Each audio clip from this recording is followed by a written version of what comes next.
Bonus. Trax.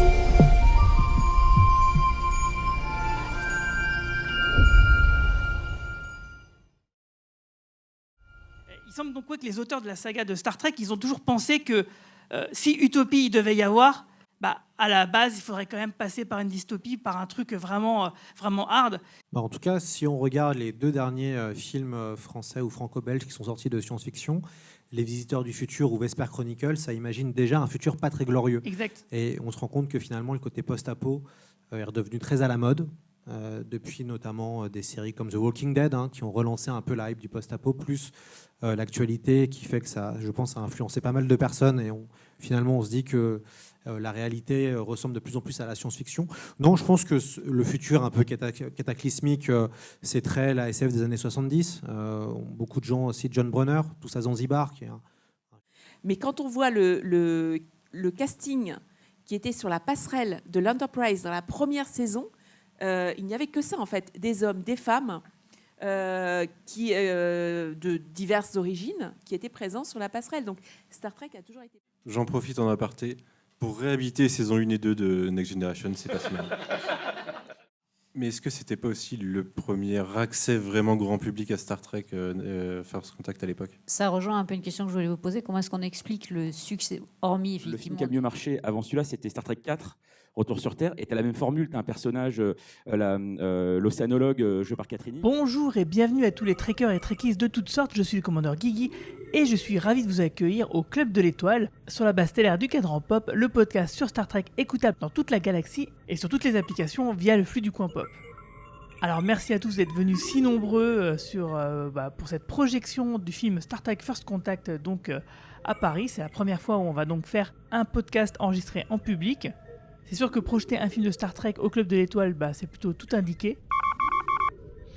Ah tiens, on dirait qu'on a un message subspatial sur écran.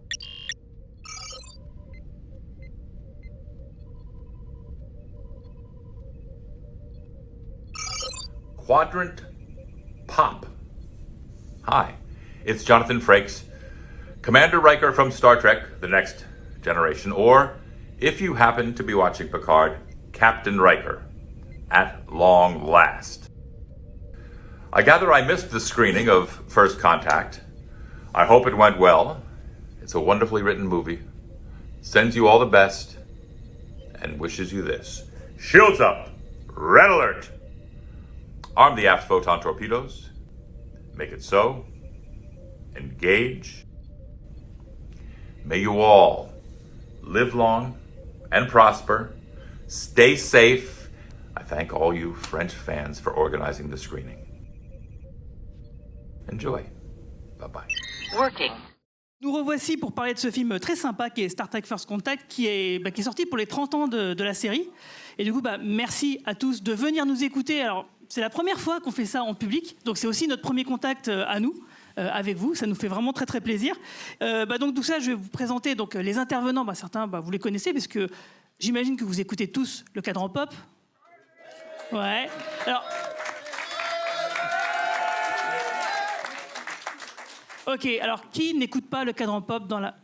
Alors attendez, autre question, est-ce qu'après ce soir, vous allez écouter le Cadran Pop ? Ouais, on espère. Demain dans la voiture, Marlène. Alors du coup, je vais vous présenter les intervenants. C'est la reine pour planter son enregistrement lorsque nous sommes en distanciel. Du coup, aujourd'hui, ça devrait bien se passer, sauf si elle ne met pas le micro correctement près de sa bouche. C'est notre lieutenant Bajoran, Marina. Salut Marina. Bonsoir à toutes et à tous. On a aussi Romain Brami, notre Romulien relou qui ne respecte jamais les conducteurs d'émission, comme j'espère que vous n'allez pas le voir ce soir. Ça ne va pas changer ce soir. Bonjour tout le monde. Vous l'avez beaucoup entendu parler de films et de séries Marvel ou encore de Tortue Ninja et de cinéma sur le coin pop. Notre capitaine Manu au cerveau positronique est avec nous. Salut Manu. Bonjour tout le monde. Notre enseigne Marie-Paul, qui est la néophyte finalement de moins en moins novice, à force de l'obliger à regarder du Star Trek. Salut Marie-Paul. Salut tout le monde. Il est fan du film Dr Patch, mais surtout de sa musique. C'est notre officier scientifique, monsieur Romain Ligita. Salut Romain. Bonsoir tout le monde. Et en fait, tu sais que Dr Patch, je ne l'ai jamais vu. private joke que les fans de Enterprise comprendront. Et enfin, le créateur du podcast C'est plus que la SF, il porte des vestes Ferengi comme personne, c'est monsieur Lloyd Cherry. Salut Lloyd. Salut, bonsoir. Alors, à peine le film Star Trek Génération était sorti que la Paramount a voulu directement enchaîner pour faire une suite, même si le film il avait été moyennement reçu, comme vous l'avez pu l'écouter dans le podcast précédent, j'espère. Du coup, malgré que effectivement il y a eu des critiques beaucoup sur ce film, c'est quand même les mêmes scénaristes qui ont rempilé, donc Brandon Braga et Ronald D. Moore. Et Rick Berman, lui, il voulait faire une histoire de voyage dans le temps. Par contre, les scénaristes, eux, ils avaient envie de faire revenir les plus grands vilains de la saga Star Trek à ce moment-là, c'est-à-dire les Borg, puisqu'ils avaient eu un arc narratif vraiment très développé et très intéressant dans la série de la nouvelle génération. Et évidemment, pour les 30 ans, ça semblait être une bonne idée, donc du coup, de mixer les deux. Mais par contre, alors si ça se passait plutôt bien au niveau de l'écriture, même s'ils ont fait bien sûr plein de versions différentes, au moment où ils écrivaient les scénarios, les scénaristes sentaient qu'ils touchaient quelque chose de bon et que ça allait devenir vraiment un bon film. D'ailleurs, si vous écoutez les bonus et les commentaires du film, vous verrez que toute l'équipe semblait savoir à l'époque de sa conception que ce serait le meilleur film Star Trek à ce moment-là. Par contre, pour la réalisation, c'était un peu plus compliqué parce qu'ils ont approché justement, ils se sont dit, pour les 30 ans, pour l'anniversaire, on va taper un grand coup, on va rendre un bon réalisateur, enfin en tout cas un réalisateur connu et reconnu. Donc ils ont approché McTiernan, qui d'autre encore Ridley Scott. Et puis pour une raison qu'on ne sait pas, ils n'ont pas accepté. Et finalement, du coup, c'est tombé sur Jonathan Frakes, que vous avez pu voir tout à l'heure, qui nous a fait un petit coucou, donc c'était gentil de sa part. Et du coup, ça l'a lancé justement dans sa carrière cinéma, puisqu'il a fait beaucoup d'épisodes des séries de la nouvelle génération, puis ensuite de Deep Space Nine. Et puis, si vous avez vu les séries récentes, il est toujours sur le coup, il est toujours sur le pont, en fait, à faire de belles réalisations pour Star Trek. Maintenant que cette présentation est faite, on va faire un petit tour de table sans spoiler. Comment tous et toutes, vous avez découvert le film pour la première fois et qu'est-ce que vous en avez pensé la première fois? Alors on va commencer par Marie-Paul, parce que Marie-Paul, figurez-vous, pour ceux qui ne le savent pas, elle n'a jamais vu en fait Star Trek First Contact, elle l'a découvert ce soir même, donc son avis il est complètement à chaud. Alors Marie-Paul? J'étais mal placée. Je crois que j'ai raté quelques trucs. Non, c'était super, je me suis bien amusée. J'ai regardé ma montre quand même. Je tiens à le dire. Non, parce que je me disais déjà, mais ça fait si longtemps, mais c'est pas possible. Et en fait, non, c'était bien. En n'ayant pas une culture comme vous, mais je continue à ne pas faire exprès de ne pas regarder plein de choses pour garder mon aspect néophyte. Il manque des choses quand même. Il manque de la mythologie. Donc j'ai noté des petites questions. Pour celles et ceux qui n'ont pas une culture aussi étendue que mes co-hôtes et hôtesses de podcast, je vais pouvoir poser des questions que vous vous posez sûrement. Donc non, c'est cool et ça marche bien. La musique est assez folle et ça c'est super. Et c'était aussi évidemment super de partager cet événement avec vous tous ici, de voir ce film pour la première fois au cinéma. Parce que j'ai beau avoir une super télé, c'est quand même pas du tout la même expérience. Donc merci encore Guigui pour cette organisation, c'est vraiment super. À ton service. Alors Manu et toi, je sais que ça fait pas longtemps. Ah si, ça fait très longtemps moi que j'ai découvert mais c'est vrai, le premier contact, puisque j'ai dû le dire 17 fois dans le podcast. C'est vrai, j'ai oublié, pardon. C'est le premier, c'est ma découverte de Star Trek. À l'époque, j'étais au collège et avec une pièce de 100 francs que j'avais trouvée et qui par hasard fonctionnait comme billet. J'avais acheté la VHS qui venait de sortir et j'avais rien vu de Star Trek et j'ai dû voir le film 30 fois avant de voir quoi que ce soit d'autre de Star Trek. Et c'était, je peux pas dire que c'était une grosse claque à l'époque. Je sais que je kiffais. J'étais encore un peu gamin, mais il y avait du voyage dans le temps. C'était un bon film en fait. C'était un bon film d'action qui fonctionne bien de façon indépendante. Et aujourd'hui, ça reste mon préféré. À chaque fois que je le revois, maintenant que j'ai le background en plus, c'est encore mieux quoi. C'est vrai que vous êtes beaucoup, même si c'est pas des fans de Star Trek, qui ont découvert Star Trek par ce film-là. Donc du coup, premier contact, ça porte vraiment bien son nom. Et toi, Lloyd? Tout à fait, c'est pareil en fait. Moi, je l'ai découvert à sa sortie. J'étais trop petit pour aller au cinéma à l'époque, mais je me rappelle bien parce que c'était au moment où, peut-être certains s'en souviennent, il y avait le magazine Ciné Live qui proposait des bandes annonces sur Disque-Rom. Et du coup, il était possible de voir plein de bandes annonces. Et en fait, c'est là où je me rappelle très bien de la bande annonce de Star Trek First Contact, avec les voix françaises, avec certaines punchlines qu'on voit dans le film et qui sont dans la bande annonce. Et j'ai découvert plus tard en VHS. C'est mon premier. C'est grâce à ça que j'ai découvert évidemment la série. Et j'en ai gardé un très bon souvenir. Et je l'avais l'avais pas vu depuis une quinzaine d'années, donc je suis très content d'être venu ce soir. Au début, il m'a arnaqué, hein, il m'a dit que c'était une séance sur Dune, il y avait déjà Patrick Stewart que j'allais retrouver, enfin bref, j'ai pas trop compris.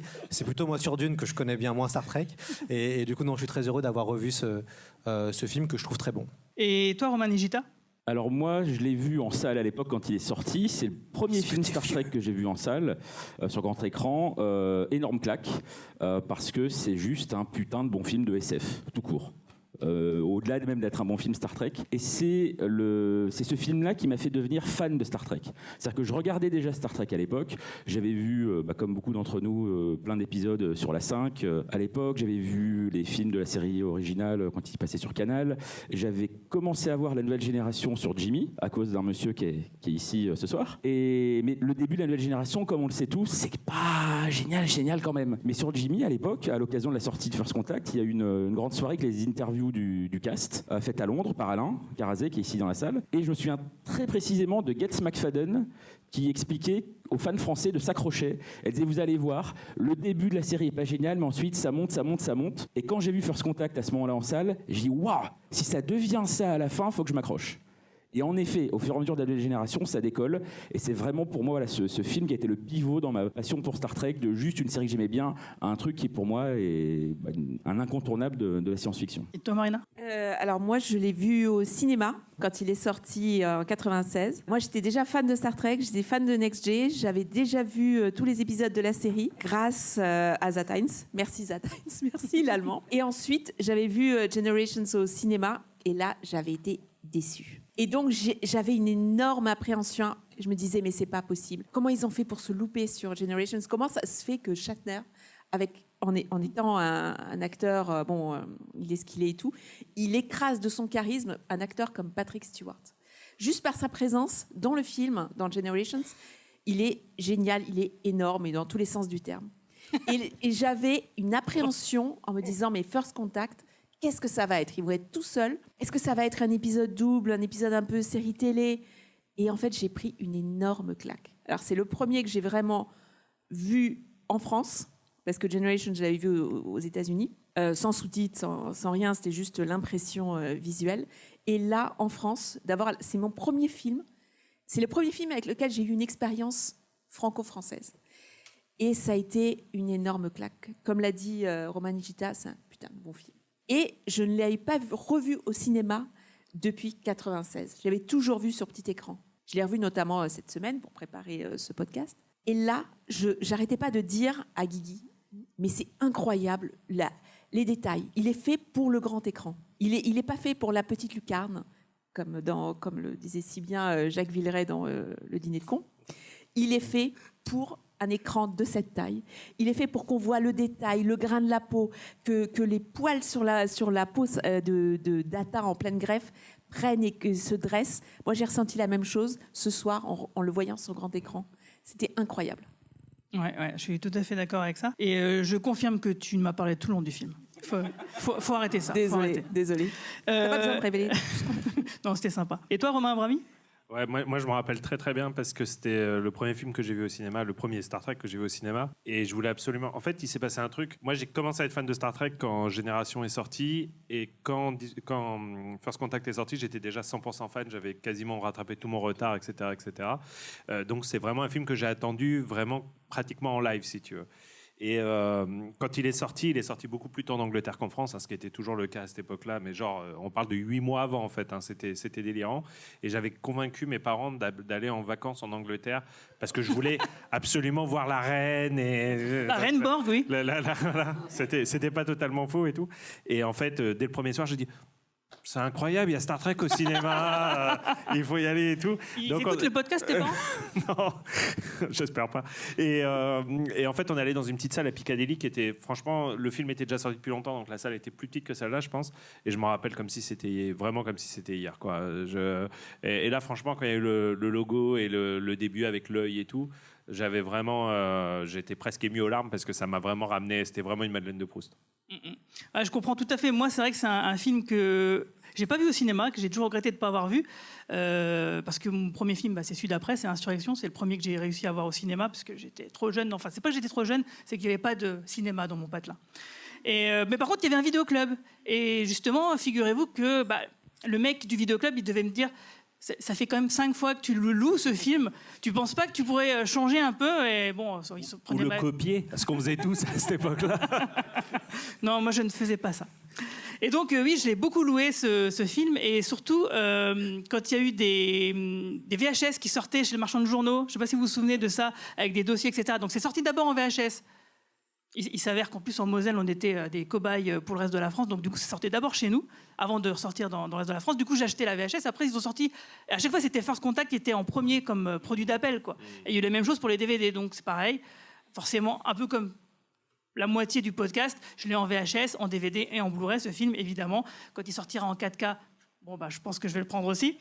Donc oui, voilà, c'est un film vraiment, moi, qui m'a... J'étais déjà beaucoup fan de Star Trek avant, mais ce film-là, il m'a vraiment mis une claque parce que ça m'a permis vraiment de découvrir à fond la nouvelle génération, quoi. Combien de copies de First Contact vous avez chez vous, en tout ? Moi, j'en ai 3, du coup. Moi, je l'ai en laser. Moi, j'en ai qu'une, en fait. J'ai que la VHS d'époque et sinon, je l'ai en numérique. Et on compte la BO. Non officiel. Est-ce qu'on compte la BO ? Parce que j'ai 2 versions de la BO aussi. Je dois avoir la novélisation qui traîne quelque part. Du coup, peut-être qu'il y aura des trucs intéressants à sortir par rapport à l'histoire ou pas ? Dans celle de First Contact, non, pas tellement. Sur Insurrection, il y a des choses en plus, mais ouais. First Contact, non, il n'y a pas tellement de différence. Le film est tellement bon qu'en fait, ils n'ont rien coupé. Ouais, c'est clair. Ouais. C'est ce que j'allais dire. Ouais. Tu sens, quand tu revois le film, et maintenant que tu vois beaucoup tous ces films qui ont été recoupés, découpés et tout, celui-là, tu sens quand même qu'il y a un développement très linéaire et tu perçois pas de coupe, en fait. C'est vrai. Et sinon, dans le public, qui avait déjà vu le film ? Donc, levez la main. Ouais, donc c'est une très grosse majorité. Et qui a ce film dans son top 3 de toute la franchise ciné ? Quasiment toute la même chose. Il y a moins de mains quand même. Il y a moins de mains. Ouais, presque, c'est presque pareil. T'exagères, Guigui, il y a la moitié. Non. Mais en tout cas, le film est exceptionnel, mais aussi son casting, il est exceptionnel, mais pas seulement la distribution de la nouvelle génération, mais vraiment tous les ajouts qui ont été faits. Et ça, c'est Marina qui va nous en parler. Oui, alors un casting exceptionnel, et quand on voit le pédigré de tous les acteurs qui ont participé, c'est assez impressionnant de voir qui ils ont réussi à décrocher.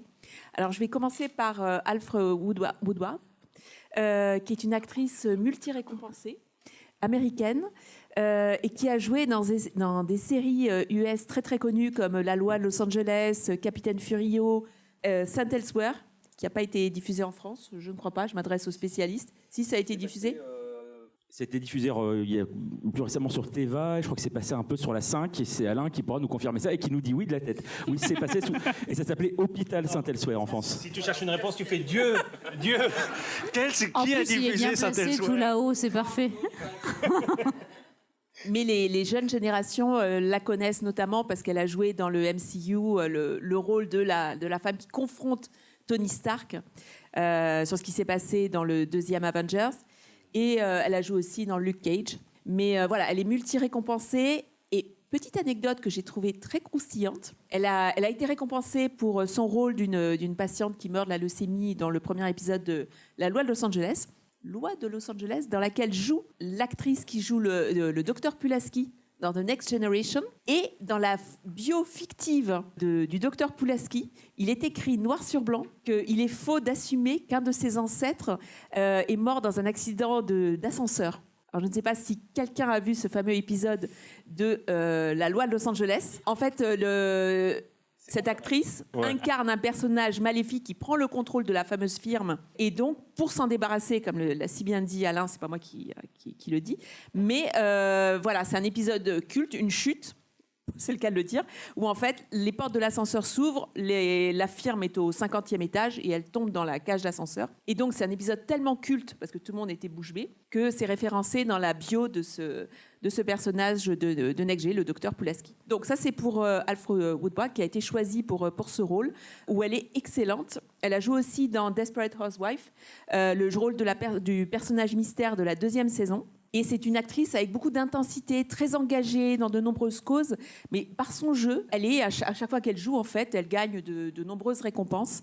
Et elle est excellente dans ce rôle qui n'était pas évident et qui aurait pu être passe-partout. Voilà, elle brille, je trouve, d'intensité. Et elle confronte Picard dans une des scènes dont on va reparler, qui est culte. La deuxième actrice... Attends, t'as juste oublié une petite anecdote, je te coupe 2 secondes. Oui. C'est aussi la marraine de Jonathan Frakes, quand il arrive à Los Angeles, donc ils se connaissaient très bien tous les deux, et donc ils sont épaulés. Et c'est du coup lui qui l'a fait venir sur le film, parce qu'ils se connaissaient vraiment très bien, quoi. D'accord. Bon, tu m'apprends quelque chose. Voilà, c'est Jonathan Frakes qui dit « Vous apprendrez ça que dans les commentaires du DVD », aussi dans le cadre pop maintenant, du coup.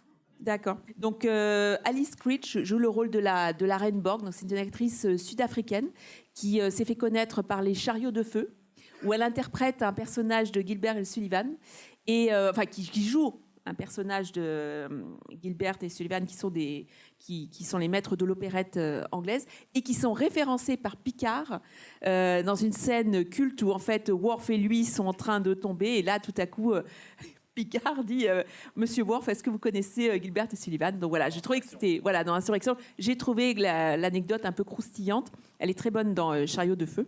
Et en fait, donc elle a joué dans de nombreuses séries comme Alfred Woodward qui sont excellents. Elle a été multi-récompensée. Elle est excellente dans ce rôle de la reine Borg qu'elle a repris plusieurs fois dans une version de jeu vidéo, dans bien sûr le dernier épisode de Voyager, Endgame, et dans Lower Decks. Aussi, elle a repris ce rôle, et donc elle a joué dans d'autres films SF connus comme Dinotopia ou Children of Dune. Mais c'est vraiment ce rôle qui restera avec Les Chariots de Feu. James Cromwell, je dois dire, est un acteur immense, pas seulement parce qu'il mesure 2,1 m, mais aussi parce que c'est un acteur dont le jeu et d'une densité incroyable.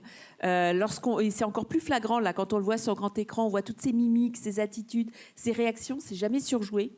Il est excellent. Et en plus d'être un excellent acteur qui a brillé dans Babe, le cochon devenu berger, il fallait quand même le faire. Mais ce film est incroyable. Voilà. Il a joué dans LA Confidential, La Ligne Verte, The Queen, The Artist, et j'en passe. À la télé, il a joué notamment dans Angels in America, Six Feet Under, Succession et Counterpart, une petite série SF. Je ne sais pas si certains d'entre vous l'ont vu, mais excellent, tout à fait. C'est aussi le papa de Jack Bauer. Comment ? C'est le papa de Jack Bauer voilà. aussi. Et oui, tout à fait.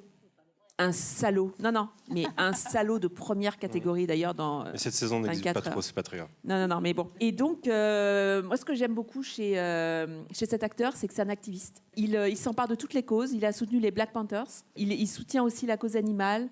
Il soutient les cochons, les petits cochons.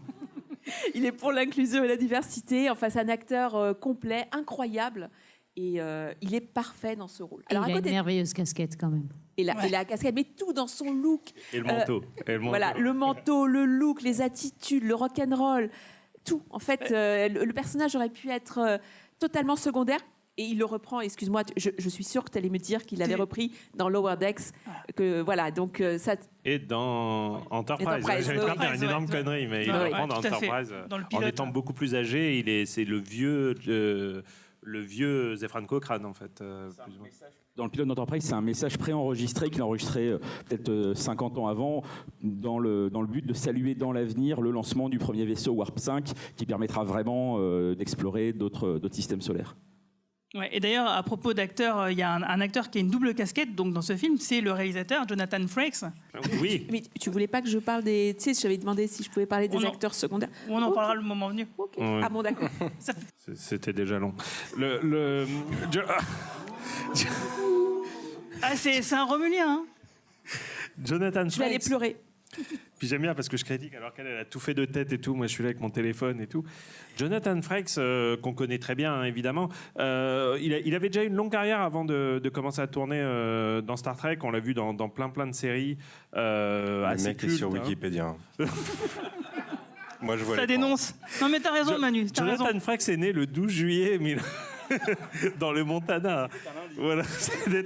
Saviez-vous que c'était... Alors, j'ai une anecdote assez croustillante. C'était un lundi. Hein, il pleuvait. Non, il a joué dans plein de séries super connues comme The Duke of Hazzard, dont j'oublie tout le temps le nom, Hill Street Blues. Shérif, fais-moi peur. Shérif, fais-moi peur. Moi, je me rappelais très bien de lui quand je l'avais vu dans Next Generation pour la première fois, parce qu'il jouait dans la mini-série Nord et Sud, qui avait été culte et qui repassait en boucle à l'époque.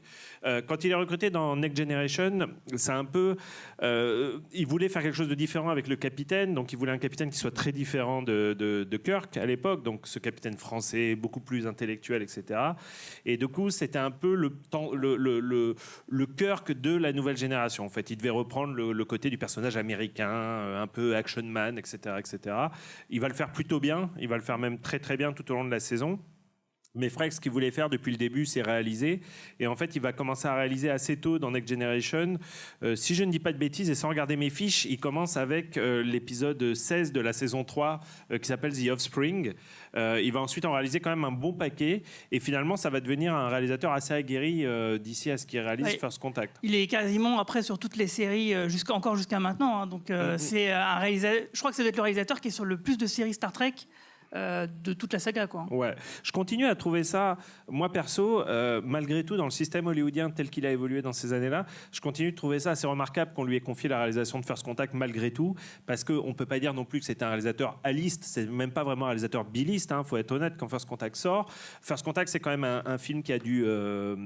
important, puisque Génération a quand même été un semi-échec plus qu'un semi-succès. Et si First Contact se plante au cinéma, la saga Star Trek au cinéma est probablement terminée. Il y a un antécédent, il y a Leonard Nimoy qui a réalisé donc, le 3 et le 4, donc on peut se dire que peut-être ils se sont dit, on l'a déjà fait, peut-être qu'on peut recommencer. Quoi. Sauf que Et écoutez, moi, cher collègue, toutefois, Nimoy avait un pouvoir que Frakes n'avait probablement pas.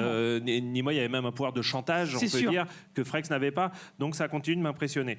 Une dernière chose que tu voulais que je dise dans les notes, je m'en souviens, c'est que Frakes, avec je ne sais plus qui, est le seul acteur qui a participé au plus de séries Star Trek. C'est vrai. Ouais. Il est quasiment il est dans la nouvelle génération, il est dans Deep Space Nine, il est dans Voyager, il est dans Enterprise, il est dans Lower Decks.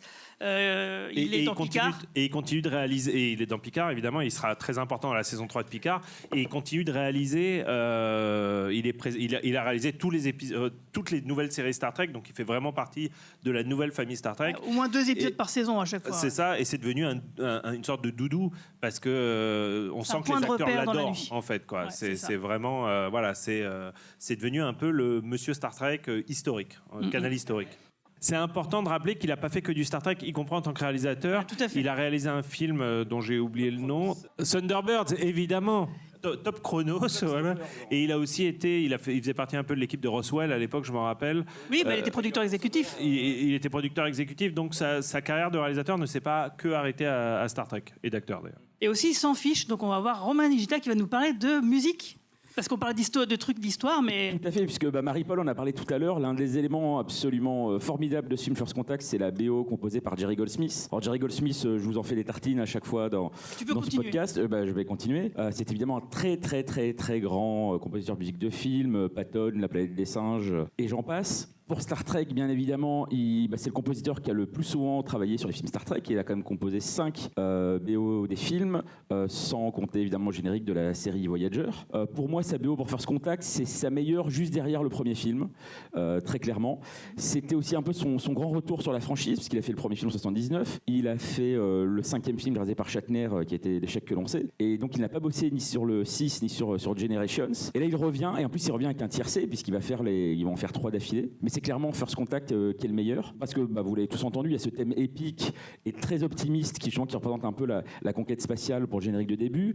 On a un thème extrêmement sombre pour les Borg. Les Borg n'avaient pas vraiment eu de thème très identifiable dans la série jusque-là, malgré le travail de Ron Jones. Et ce qui est vachement intéressant, c'est que là, le thème, cette espèce de marche en 4 notes qui est associée à la Reine des Borg, a été repris dans la saison 2 de Picard à chaque fois que la Reine des Borg apparaît. Donc ça veut dire à quel point ça a marqué. Et ce qui est intéressant aussi dans cette BO, c'est que Jerry Goldsmith s'auto-cite.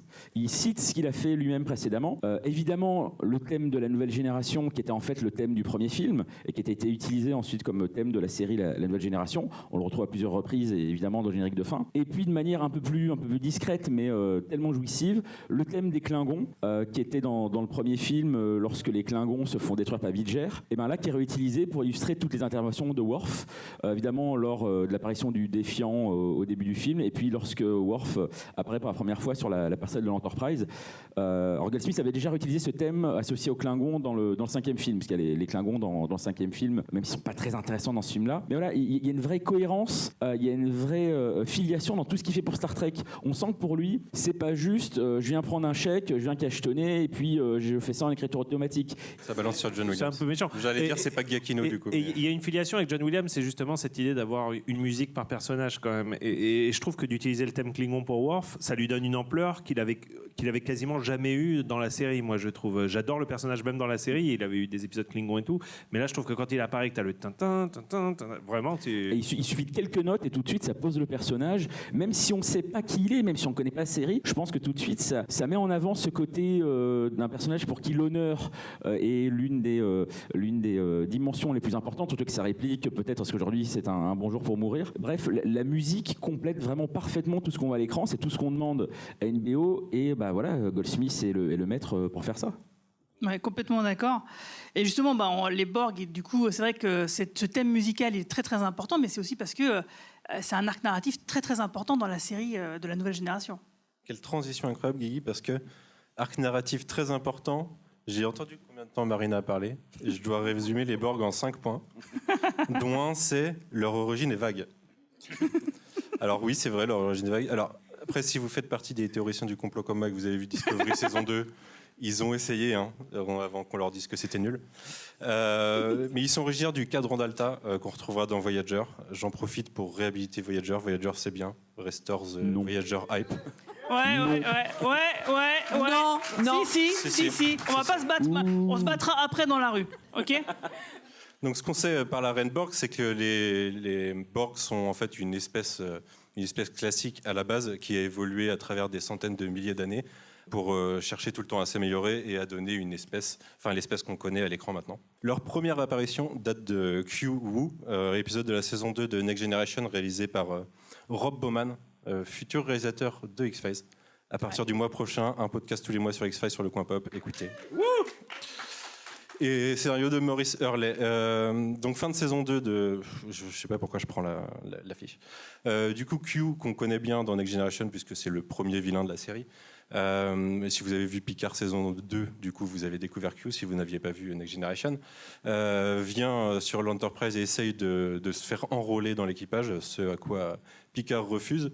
Et du coup, Q, sur un caprice, emmène Picard dans le cadran Delta ou aux confins du cadran Alpha. Je me souviens même plus si c'est précisé, mais je crois que c'est cadran Delta, mais c'est pas précisé où exactement. Pour lui montrer les menaces que l'humanité et même la Fédération n'ont encore jamais vues. Et c'est à ce moment-là qu'on découvre les Borg. Désolé Manu. Après ça, un double épisode très important qui est clairement le préquel du film, à l'instar de la série originale, le second film et une suite directe d'un épisode ou d'une suite d'épisodes. C'est The Best of Both Worlds, le meilleur des deux mondes, fin de saison 3 et début de saison 4 de Next Generation, dans laquelle l'Enterprise va porter secours à une planète sur laquelle tout le monde s'est fait capturer et du coup assimilé par des Borg. C'est là que la Terre et l'humanité fait vraiment face pour la première fois aux Borg. Et ça va donner lieu à une grande bataille, la bataille de Worf 359, qui est très importante d'ailleurs.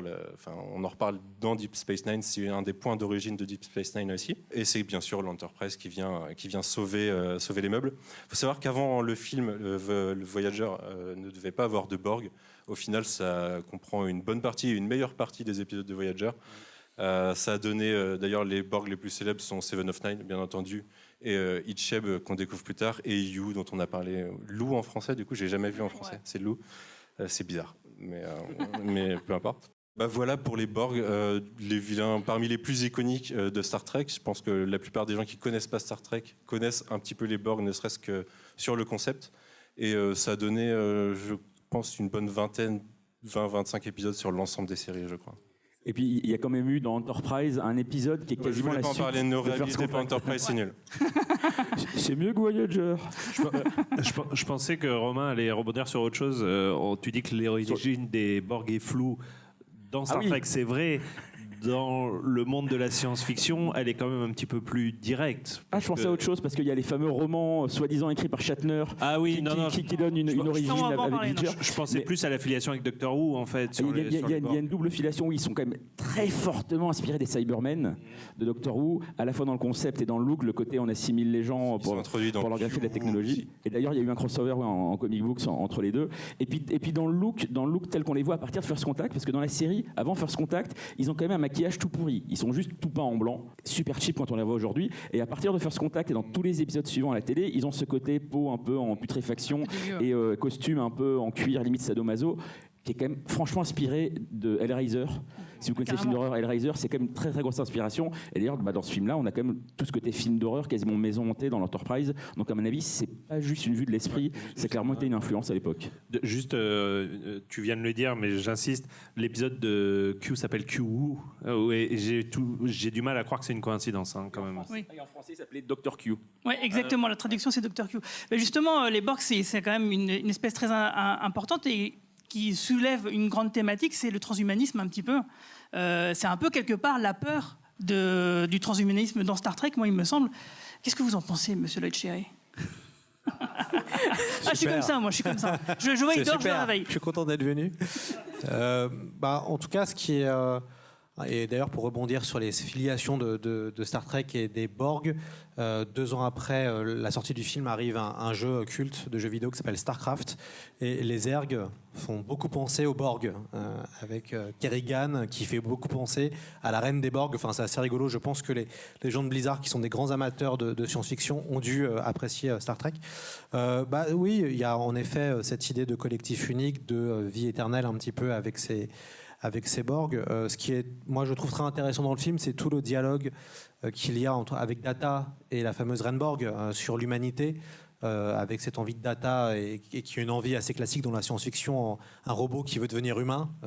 Il y a tout un côté assez Frankenstein, finalement, Data qui est prisonnier avec cette discussion sur l'humanité. Moi, ce que je trouve aussi intéressant, c'est la question du premier contact. Alors, vous le savez sûrement, c'est un sous-genre de science-fiction. Le premier contact, c'est un vieux comme le monde et vieux comme la SF. Dans les films cultes des premiers contacts, on pense souvent à Rencontre du troisième type de Steven Spielberg. Et puis, c'est devenu on va dire un sous-genre qui est très exploité. Plus récemment, peut-être vous avez vu Nope de Jordan Peele, très, très bon film de SF. Et ce que j'aime beaucoup dans cette idée de premier contact, c'est qu'en effet, dans Star Trek, il y a beaucoup de premiers contacts finalement.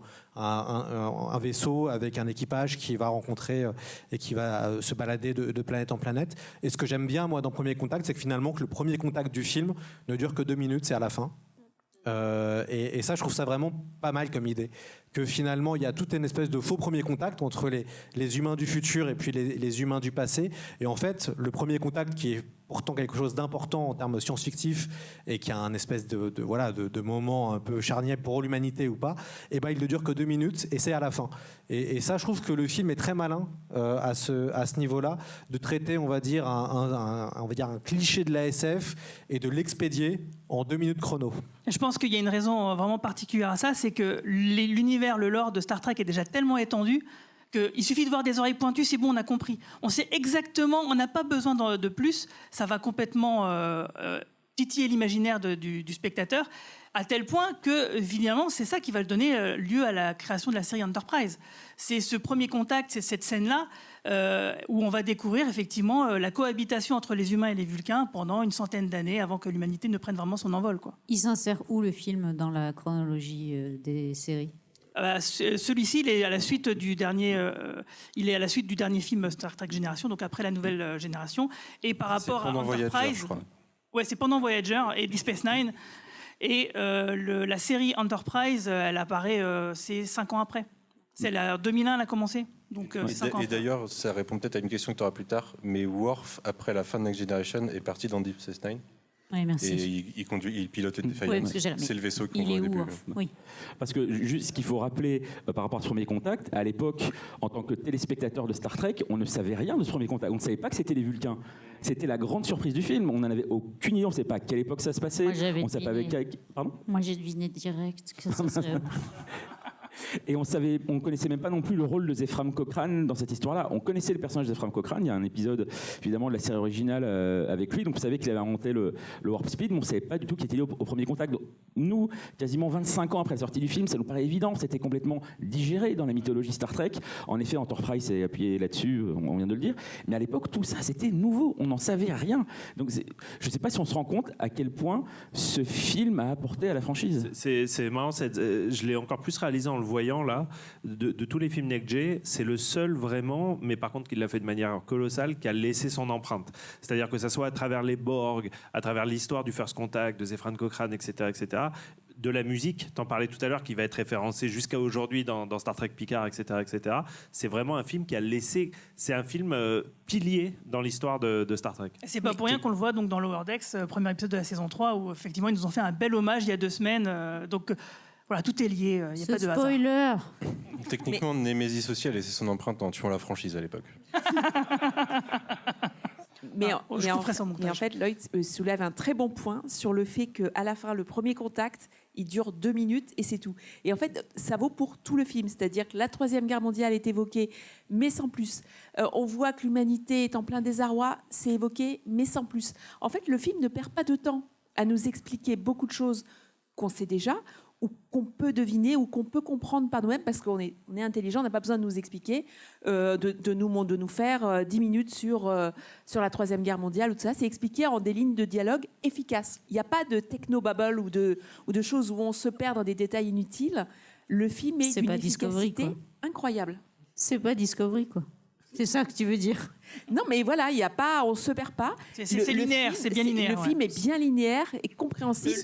Le voyage dans le temps, c'est pareil, on n'a pas besoin de nous expliquer, on connaît, c'est bon, on y va, allez, go. Mais même le passé de Picard, moi je trouve qu'ils s'en sortent bien. Alors, je pense que tu vas avoir quand même pas mal de questions et tout, mais je trouve quand même qu'ils ramènent quand même bien et que tu comprends à peu près les enjeux du film et le passé de Picard vis-à-vis des Borg, quoi. En tout cas, tu sens qu'il a une histoire avec ses personnages en particulier, quoi. Ouais. Bon, on va passer directement tout de suite à la zone spoiler. Shields up. Red alert. Il y a 6 ans, ils ont assimilé mon corps dans leur collectif. J'avais leur équipement de robots implanté dans chaque partie de mon être. L'esprit de ruche se liait au mien. Toute trace d'individualité était effacée. J'étais devenu l'un d'eux. Donc vous imaginez, ma chère, que je dois avoir une assez bonne perception du Borg. J'ai choisi l'affrontement. À présent, excusez-moi, j'ai du travail à faire. J'ai vraiment rien dans la tête.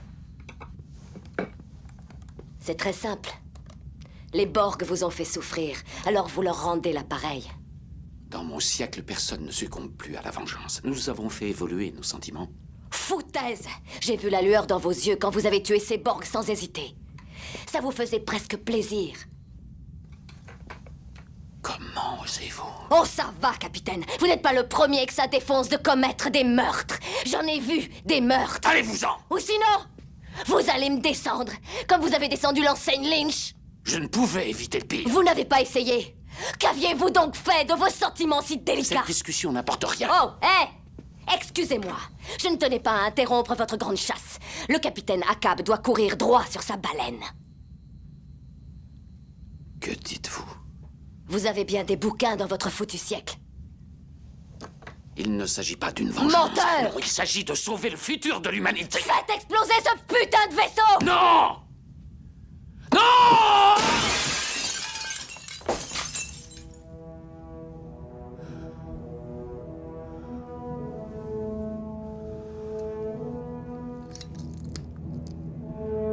Je ne sacrifierai pas l'Enterprise.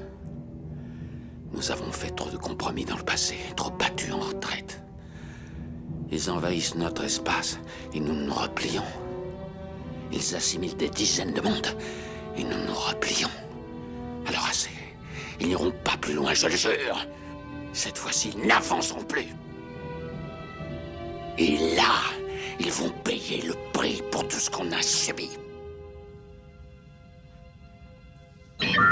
Warning. Ouais, donc effectivement, le film il débute sur un flashback qui est vraiment exceptionnel sous la forme du rêve de Picard. Donc effectivement, Marina, tu m'as pas du tout embêté parce que moi aussi je te disais, ah t'as vu, c'est incroyable ce grand écran. Parce qu'on voit effectivement Picard au sein d'un cube Borg.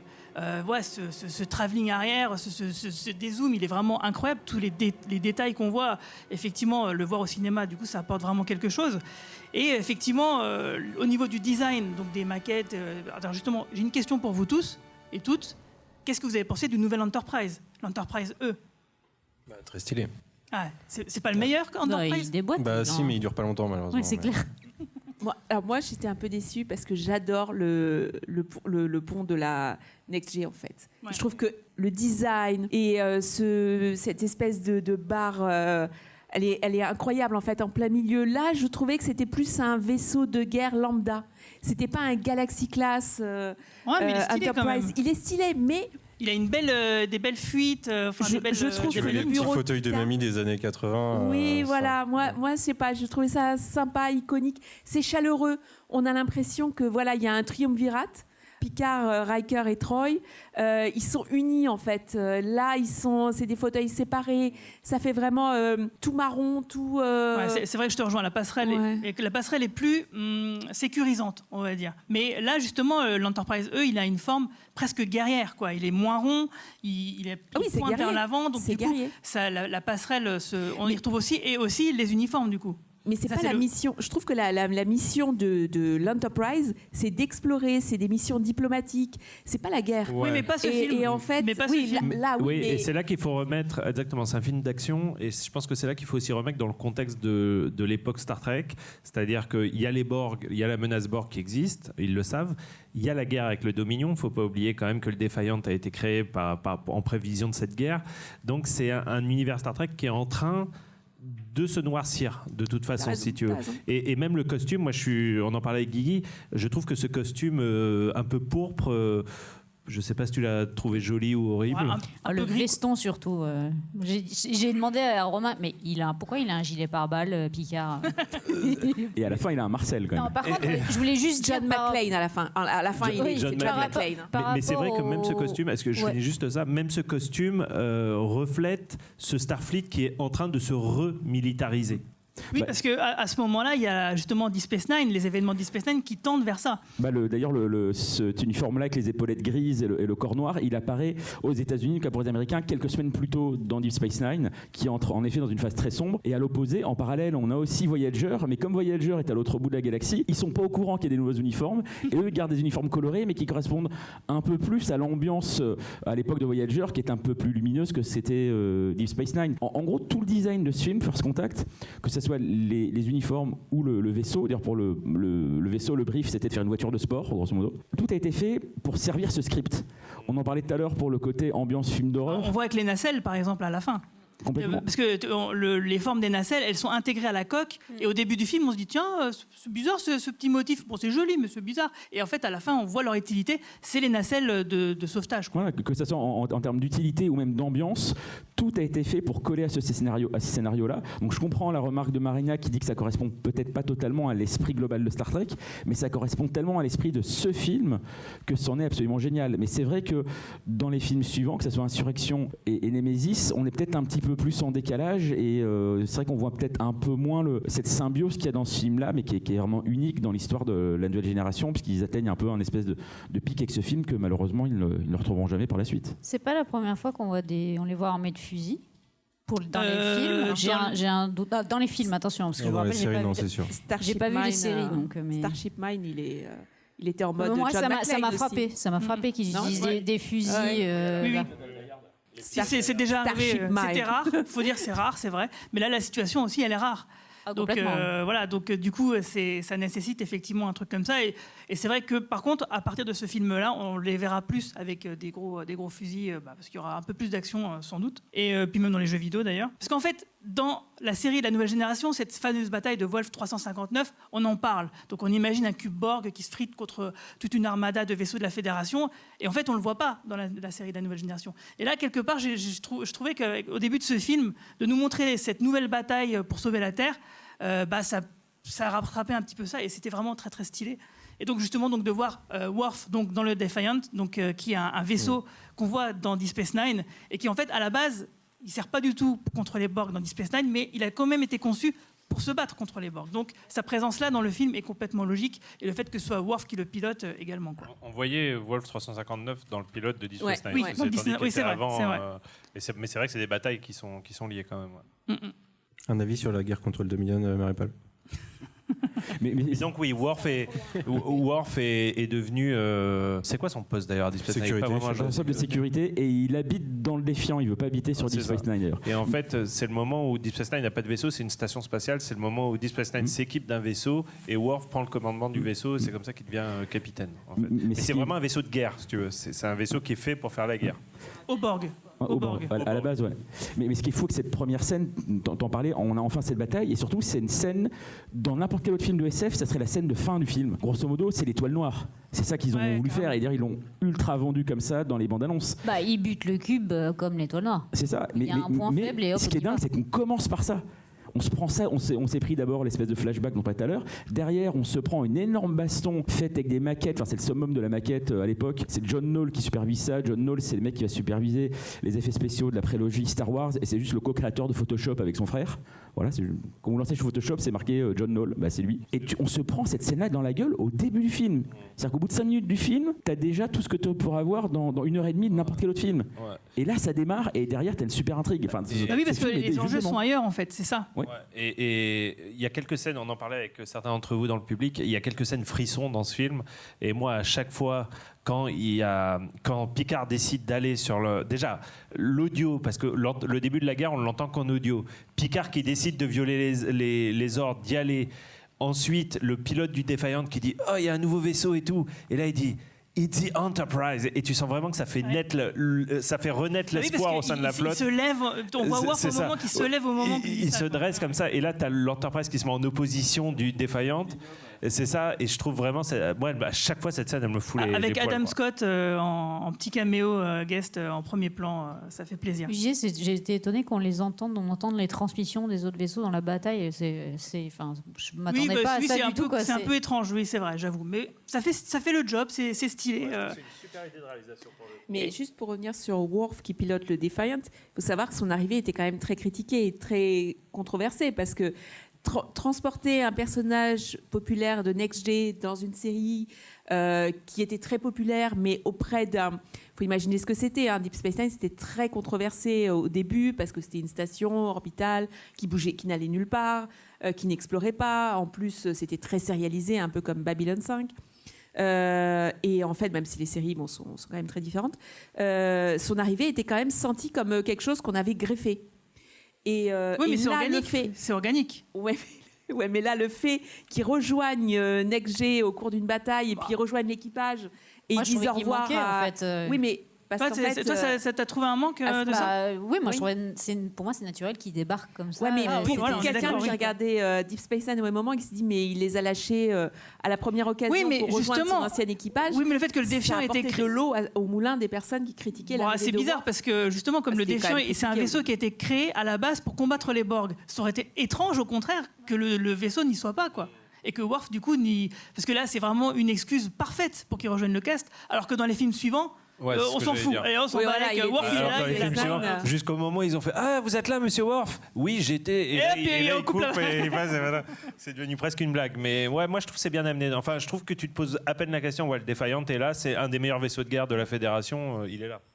En tout cas, pour rebondir sur ce que dit Romain, ce qui est intéressant avec cette ouverture de bataille spatiale, déjà c'était le produit d'appel pour l'affiche de Premier Contact. Moi je trouve une affiche assez sublime. Elle est là, l'affiche française, est très très belle puisqu'il y a clairement, c'est clairement le produit d'appel en fait pour le film. Mais surtout c'est que dans d'autres, il faudra attendre finalement la sortie de Star Wars l'épisode 3 pour revoir une ouverture de la sorte en fait, puisque finalement si on regarde les films de science-fiction qui s'ouvrent sur des batailles spatiales, il y en a assez peu, et les deux exemples qu'on a plus récemment, c'est l'épisode 3 et Les Derniers Jedi, donc l'épisode 8 qui s'ouvre un peu pareil, avec une intensité sur une scène de bataille, et puis après on va vers autre chose. Mais c'est vrai qu'elle est très bien réalisée, et surtout ce qui est fascinant quand on revoit Premier Contact comparé à la postologie, c'est l'efficacité narrative du film. Ça veut dire que tous les personnages sont extrêmement bien définis, on ne s'ennuie pas, c'est beaucoup plus efficace, c'est marrant, hein, ce film est beaucoup plus efficace que pas mal de blockbusters actuels. D'ailleurs, ouais, tu parlais de l'affiche. Donc, on a Alain Carazé qui nous a prêté les dossiers de presse anglais et français. Et vous pouvez voir que justement, l'affiche française, elle est intéressante parce qu'on ne voit pas du tout les acteurs de la nouvelle génération parce qu'à l'époque, ils n'étaient pas très connus en France. Voilà, Romain vient de déchirer. Heureusement, Alain est parti. Romain vient de déchirer les dossiers de presse d'Alain. Donc, pour vous décrire l'affiche française, c'est uniquement donc, un bout de cube Borg en premier plan avec l'Enterprise qui file vers la Terre, quoi. Et donc, d'ailleurs, tiens, puisque c'est le dossier de presse anglais, je voulais juste rajouter une anecdote que j'avais notée. La reine est morte hier, God bless, et le film avait eu le droit à une avant-première royale en présence du prince Charles et de la reine, je crois. D'ailleurs, en tout cas, du prince, c'est sûr. Il y avait toute la famille royale et Marina Sirtis et Patrick Stewart, ils étaient comme des fous. Et à ma connaissance, c'est le seul film qui a eu droit à une avant-première royale. Ça, je sais pas, mais en tout cas, ouais. Non, de films Star Trek, je veux dire, de films Star Trek. Ouais. Voilà. Et donc, du coup, c'est vrai qu'on parlait d'efficacité. Là, après, l'histoire nous amène directement dans le 21e siècle parce qu'on se rend compte que les Borg, ils ont changé effectivement l'humanité. Ils nous ont pulvérisé à la moitié du 21e siècle. Et du coup, la Terre est complètement borgisée au 24e siècle. Du coup, forcément, très pratique. Ils sont dans le sillage temporel. Ils y vont pour réparer les trucs. Les Borg, en fait, ils ont décidé tout simplement de détruire donc le vaisseau, ce qui sera le vaisseau qui devra initier le premier contact de Zefran Cochrane. Et du coup, ils doivent donc réparer tout ça. Mais en fait, moi, quasiment, ça me fait penser à des choses, c'est que depuis le départ, la franchise, elle a toujours imaginé un peu le pire pour moi, pour le 21e siècle. À chaque fois qu'on parle du 21e siècle dans la série, depuis le début, depuis la série classique, dans la nouvelle génération, à chaque fois... En même temps, voilà, on y est, c'est pas ouf. C'est ça. Justement, notamment avec cette histoire de Troisième Guerre mondiale qui revient régulièrement. 600 millions de morts. 600 millions de morts, comme ils disent. Il semble donc que les auteurs de la saga de Star Trek, ils ont toujours pensé que si utopie il devait y avoir, à la base, il faudrait quand même passer par une dystopie, par un truc vraiment, vraiment hard. Et du coup, je voulais te demander à Lloyd, encore lui, à ton avis, est-ce que c'est une spécificité à Star Trek et qu'est-ce que ça dit de notre rapport au futur lointain ou même au futur proche ? En tout cas, si on regarde les 2 derniers films français ou franco-belges qui sont sortis de science-fiction, Les Visiteurs du Futur ou Vesper Chronicle, ça imagine déjà un futur pas très glorieux. Exact. Et on se rend compte que finalement, le côté post-apo est redevenu très à la mode, depuis notamment des séries comme The Walking Dead, qui ont relancé un peu la hype du post-apo, plus l'actualité qui fait que ça, je pense, a influencé pas mal de personnes. Et finalement, on se dit que la réalité ressemble de plus en plus à la science-fiction. Non, je pense que le futur un peu cataclysmique, c'est très la SF des années 70. Beaucoup de gens aussi, John Brunner, Tous à Zanzibar, qui est un chef-d'œuvre qui prédit plus ou moins l'avenir. C'est une vision très Soleil Vert. En fait, on est 2022, l'année de Soleil Vert, film culte des années 70 et grand livre de SF également. Donc finalement, ce futur post-apocalyptique, c'est quelque chose d'assez classique. Par contre, ce qui est intéressant dans l'utopie Star Trek, c'est que ça ressemble à plusieurs grandes utopies aussi qui sont sorties dans les années 60, 70, voire 80. Je pense notamment à Ursula Le Guin, qui donc a fait tout le cycle de 1, alors avec La main gauche de la nuit, avec Les Dépossédés, qui est une grande saga de plus ou moins de space opéra, avec une espèce de fédération qui veut rencontrer d'autres sociétés, d'autres planètes pour les intégrer dans une fédération plutôt utopique. Il y a aussi le cycle de la culture, qui est à partir des années 80, que je recommence, de Ian M. Banks, qui est un véritable chef-d'œuvre, et pareil, une société utopique. Donc ce qui est assez intéressant, c'est que aussi Star Trek reprend des grands poncifs de la science-fiction, mais en tout cas, ce qui est intéressant, c'est que la série originelle était déjà très en avance. À l'époque, vous en avez sûrement dû en parler plein de fois sur le podcast, et on cite souvent Star Trek comme un modèle d'utopie. Et ça, c'est intéressant parce qu'aller dans les années 60, c'était pas forcément si évident que ça. On était en plein dans l'âge d'or de la SF, c'était la fin de l'âge d'or, et c'est le moment où arrive une nouvelle forme de SF avec Philip Dick et surtout Dune de Frank Herbert. Ouais, alors c'est marrant parce que tu as parlé du Visiteur du Futur. Pas Dune, c'est connu. C'est qui ce mec ? Un petit roman de science-fiction peu connu. On t'expliquera, Romain. Ouais, et en fait, tu citais Le Visiteur du Futur et c'est marrant parce que ça m'a sauté aux yeux là. Zefran Cochrane qui fait le débile, qui est alcoolisé et tout. Puis même les mecs comme ils sont costumés et tout, ça m'a fait vraiment penser à l'univers futuriste donc de François Descraques, notamment à ça. Mais Stanley, c'est marrant d'entendre Lloyd de se dire que j'aurais jamais défini Star Trek comme ça.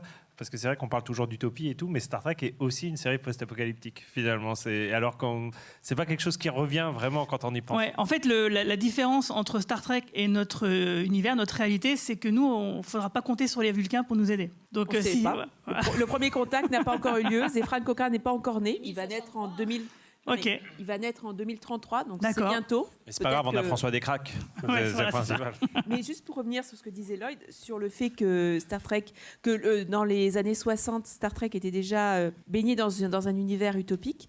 C'est vrai déjà pour la série, parce que quand on parle beaucoup d'inclusion et de diversité maintenant, mais quand on voit le casting qui était sur la passerelle de l'Enterprise dans la première saison, il n'y avait que ça en fait, des hommes, des femmes. De diverses origines qui étaient présents sur la passerelle. Donc Star Trek a toujours été précurseur. Bon, ça c'est pas une nouveauté, hein. On le sait tous, nous fans de Star Trek, que c'est une série en avance sur son temps. Mais c'était pas évident, c'est tout. Et Star Trek a toujours été. Oui, puis voilà. D'un point de vue science-fictif, c'est extrêmement solide. Là, en ce moment, je suis en train de regarder The Next Generation. Donc moi, je rattrape. Donc T'en es où là ? J'ai terminé la saison 1. Là, j'en suis à la saison 2. Ah, c'est bon. Mais quand même, je trouve que c'est vraiment remarquable. Et c'est vrai qu'on en parlait avec un autre auteur de science-fiction qui s'appelle Romain Lucaso, qui lui est en train de tout revoir. Donc, qui est vraiment en train de... Là, il est sur Voyager. Il fait une manu, quoi. Et ouais, il se revoit tout. Et c'est vrai qu'on en discute souvent ensemble de voir à quel point Star Trek est vraiment solide. Et c'est dommage qu'en France, on ait raté le coche, entre guillemets, comparé à d'autres pays européens, où les gens sont totalement fans de la franchise. On est là pour rattraper le coup. J'en profite en aparté. Pour réhabiter saison 1 et 2 de Next Generation, c'est pas si mal. Ok. C'est-à-dire que la barre est tellement basse en ce moment que je trouve que quand tu revois les séries de cette époque-là, tu fais « Oh, c'était bien, en fait ». En tout cas, voilà, ce qui est intéressant, c'est cette découverte du 21e siècle, donc à travers les yeux de personnages comme Zefran Cochrane, mais aussi Lily, qui est un peu finalement le personnage référent donc, de Star Trek. C'est pour ça que First Contact, c'est quand même le film qui est la meilleure porte d'entrée pour Star Trek. Et c'est vrai que dans les podcasts, souvent, c'est cité comme justement cette découverte de la franchise. Parce qu'on a justement Lily, qui est donc le spectateur qui ne connaît pas Star Trek, à qui on explique ce qu'est Star Trek, quelque part. Mais est-ce que c'était pas aussi le premier accès vraiment grand public à Star Trek, First Contact à l'époque ? Ça rejoint un peu une question que je voulais vous poser. Comment est-ce qu'on explique le succès, hormis effectivement tout ce qu'on cite depuis tout à l'heure ? C'est quand même le truc qui revient le plus souvent et qui a touché le plus grand public. Comment est-ce que tout à coup Star Trek avait pu toucher autant de gens ? C'est la même formule. Le film qui a le mieux marché avant celui-là, c'était Star Trek 4, Retour sur Terre. Et t'as la même formule. T'as un personnage, l'océanologue joué par Catherine Hicks, de C'est à la maison bien sûr, qui s'appelle Gillian dans le film. C'est elle a le même rôle finalement que Lily dans ce film-là. C'est le personnage qui ne connaît pas l'univers Star Trek, à qui on va expliquer ce que c'est. Ça marche moins bien, je suis d'accord, mais à la base c'est la même fonction. On a aussi du voyage dans le temps, et là aussi c'est le film qui a le mieux marché sur le grand public parce que on n'y trouve pas ce à quoi le grand public associe d'habitude Star Trek. Je pense que c'est ça aussi qui fait que ça fonctionne. Oui. Tu parles de l'action, l'horreur, les trucs comme ça, mais il y a ça, mais aussi... Et l'humour, il y a pas mal d'humour. Et l'humour, il y a aussi de l'humour. Attends, la scène avec Diana Troy complètement pétée c'est très drôle. À la tequila, qui s'effondre ensuite, et le regard de Jonathan Frakes. Et on sent qu'il a eu quelques fous rires en tournant, parce qu'on sentait que ses sourires n'étaient pas juste... Et en plus, la scène, elle est bien, parce que elle est longue, quoi. C'est un plan fixe, très long, et... Les mecs, en 1 minute, ils arrivent à nous tenir avec ce seul plan et c'est vraiment très fort. C'est là qu'on voit la dynamique de ce casting. Il le raconte tout le temps et je pense que pour eux, c'est pas un cliché, c'est vrai. Ils se sont vraiment fendus la poire pendant 7 ans en tournant et ça n'a pas été le cas sur Deep Space Nine. Michael Dorn l'a souvent expliqué. Deep Space Nine, quand il arrive sur Deep Space Nine, tout le monde faisait la gueule. Et sur Next G, l'ambiance était géniale et tu sens que voilà, sur ce type de tu les vois sur Twitter, de toute façon, et à chaque fois ils sont ensemble pour fêter Noël ou je sais pas quoi. Donc, et par ailleurs, c'est un des films Star Trek qui réussit l'exploit de donner la place à tous les personnages, en fait, si tu veux. C'est même le seul. Et c'est même le seul, quasiment. Et c'est vrai qu'il n'y a pas un personnage qui est en dessous d'un autre, quoi. C'est vrai que Troy a sa scène. Après, elle va être très mal servie quand même dans les autres films. Le docteur est sublime. En plus, elle est excusez-moi, mais physiquement sublime également. On disait ça avec Marina, on disait qu'est-ce qu'elle est belle.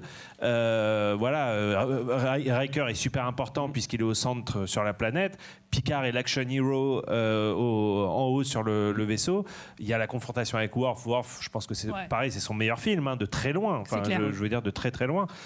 Donc voilà, c'est une réussite totale à ce niveau-là. J'ai eu une petite critique, moi. C'est que je trouve que le film mainstream un petit peu trop les persos, dans le sens où Geordi, il n'a pas son viseur parce que c'est plus simple. Et Diana, j'ai découvert qu'elle n'était pas humaine en voyant la série Next Generation, parce que dans le film...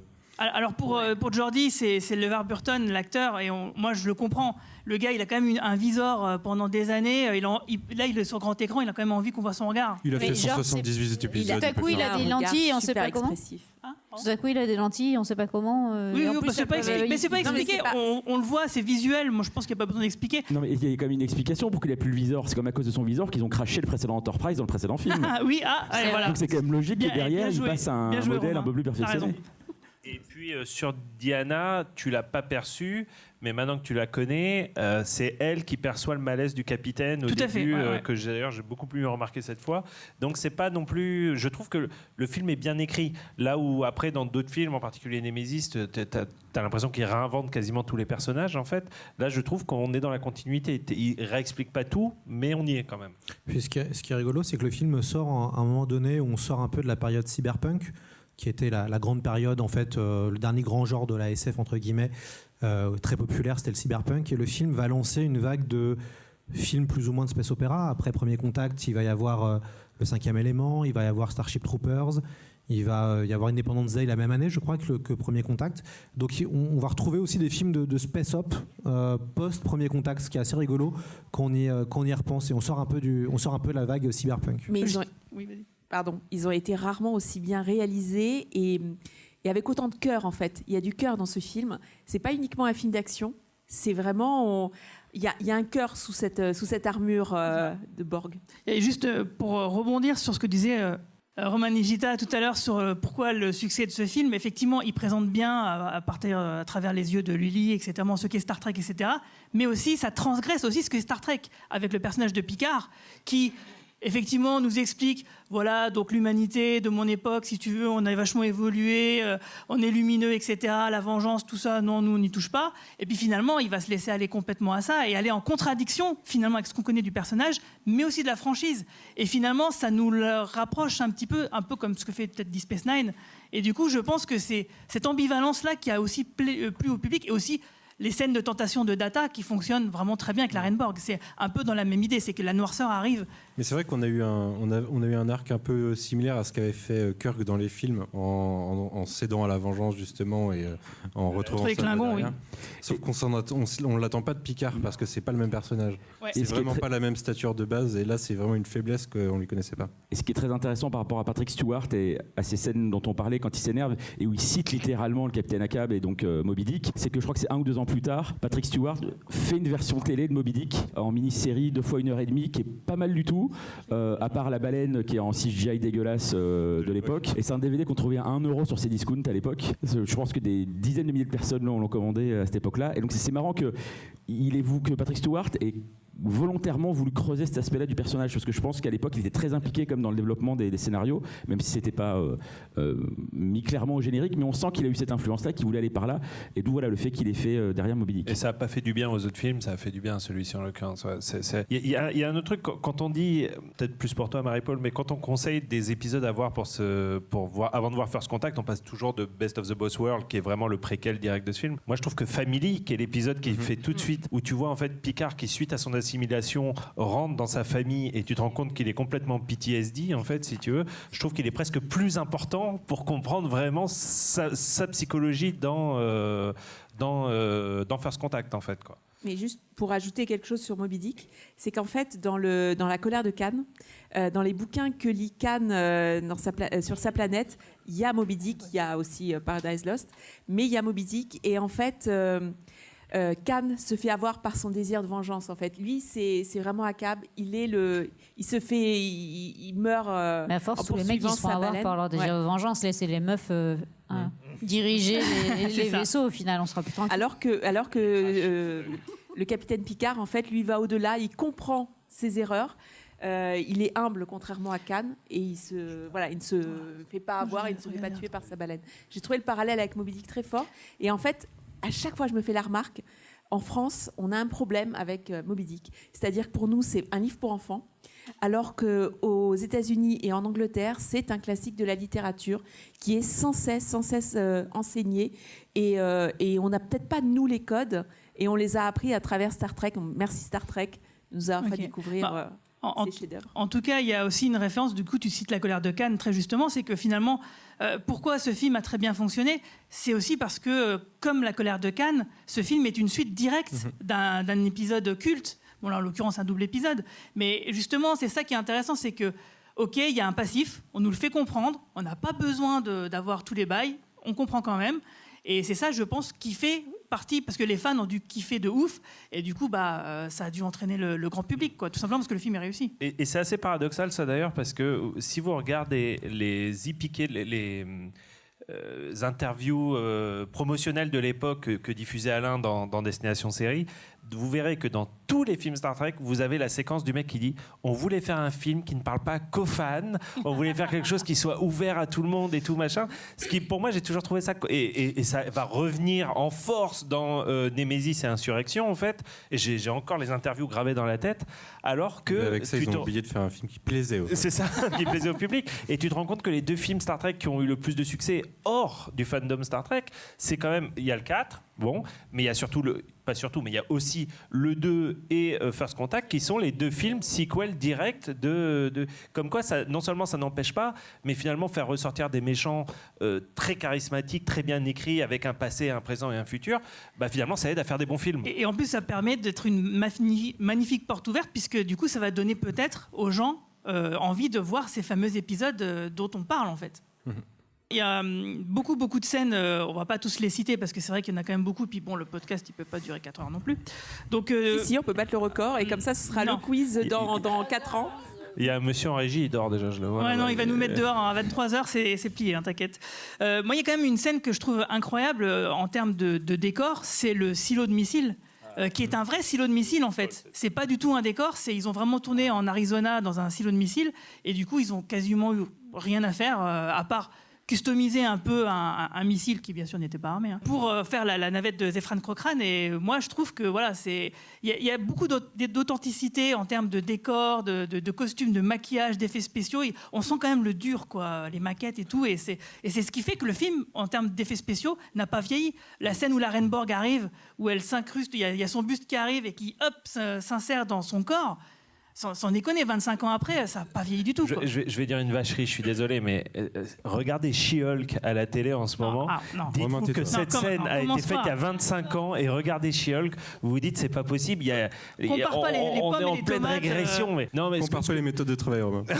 Ce que je voulais dire, c'est que le décor du silo de missile est ouf, mais moi il y a quand même une scène qui me barjot à chaque fois, c'est la scène du déflecteur. Là. La scène où ils sont dans l'espace et tout. C'est quand même, elle est hallucinante cette scène, quoi. Parce qu'en fait ils ont construit, alors la scène du déflecteur, c'est quand les Borg ils veulent envoyer un message aux Borg de cette époque-là qui sont à l'autre bout de la galaxie pour avoir des renforts, quoi. Et du coup ils font ça sur le déflecteur du vaisseau. Donc le déflecteur c'est l'espèce de gros rond qu'on voit tout en bas de la partie centrale du vaisseau qui est en dessous de la soucoupe, quoi. Et donc du coup Picard Worf fait un red shirt, Hawk, voilà le pauvre Hawk. Magnifique Neil McDonough. Qui va devenir une grosse star après. Quelques années après, ouais, tout à fait. Et donc du coup, ils ont construit ces espèces de gros ronds. Et ouais, franchement, donc on a un combat en apesanteur avec des combinaisons spatiales. Le fait d'avoir construit ce gros set, d'ailleurs c'était le plus gros, ce qu'ils avaient sur le plateau, visiblement. Ils en ont chié, c'est ce qu'ils disent dans les commentaires, dans les bonus des Blu-ray. Mais ouais, franchement, ça envoie, quoi. Alors comme ça me permet de poser une des 1000 questions que j'ai sur les Borg. Pourquoi est-ce que les Borg, elles attaquent parfois et pas d'autres ? Parce que là, en l'occurrence... Parce que les scénaristes. J'ai eu du mal à comprendre par moment le pourquoi est-ce qu'il a attaqué, pourquoi pas. Ils attaquent s'ils présentent une menace, et ils présentent une menace à partir du moment où ils commencent. Parce qu'en fait, il y a une doctrine, entre guillemets, Borg, qui est très simple à comprendre, c'est qu'ils économisent à fond leur énergie. Donc si t'es pas une menace, ils vont même pas se déplacer, parce que se déplacer... Ils se déplacent pas pour rien, quoi. Et si tu Ils veux se pas le coup déplaceront d'être que si t'es une assimilé, vraie t'es pas menace. assimilé. Parce qu'ils optimisent à fond leur énergie, tout simplement. Ils sont très là-dessus, quoi. Donc ils assimilent pas dès qu'ils rencontrent quelqu'un, au final. Ils vont aller toujours vers la facilité, en fait. Sauf s'ils sont en période d'invasion. C'est-à-dire que s'ils viennent ici pour envahir la salle, ils vont t'assimiler. Parce qu'ils auront décidé que c'est... Voilà, que c'est... Après, ils économisent beaucoup, mais ils font des petits dires d'expérience sur data. Ils sont pour le moins plaisir. pires que les Cybermen, parce que les Cybermen, c'est quand même des saloperies de bout en bout. Cybermen, c'est juste assimilé. Ouais. Voilà. Et c'est marrant, les bruitages des Borg. Pourquoi les Borg, ils font des bruits de robots avec des espèces de... Il y a des bruits un peu... Ceux qui m'ont rappelé justement en un peu même les temps, Cybermen. c'est pareil. Tu peux dire pourquoi ils ont des Poser la petites question de lumières, où des ils trucs comme fabriquent ça. toutes leurs prothèses cybernétiques. Voilà, c'est vrai qu'il y a Oui, il y a aussi ça. Il y a des prothèses, elles n'ont pas l'air très très logiques, mais bon, qu'est-ce que tu fais, c'est comme ça.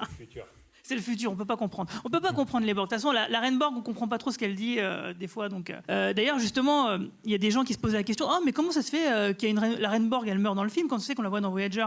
Mais même dans First Contact, là, je sais pas si vous avez été attentif au dialogue, Picard dit bien qu'il se souvient d'elle, mais il se dit t'as pas été détruite dans le cube Borg dans lequel j'ai été Locutus dans la série. Donc oui, des reines Borg, il y en a plusieurs. C'est comme ça. Hein.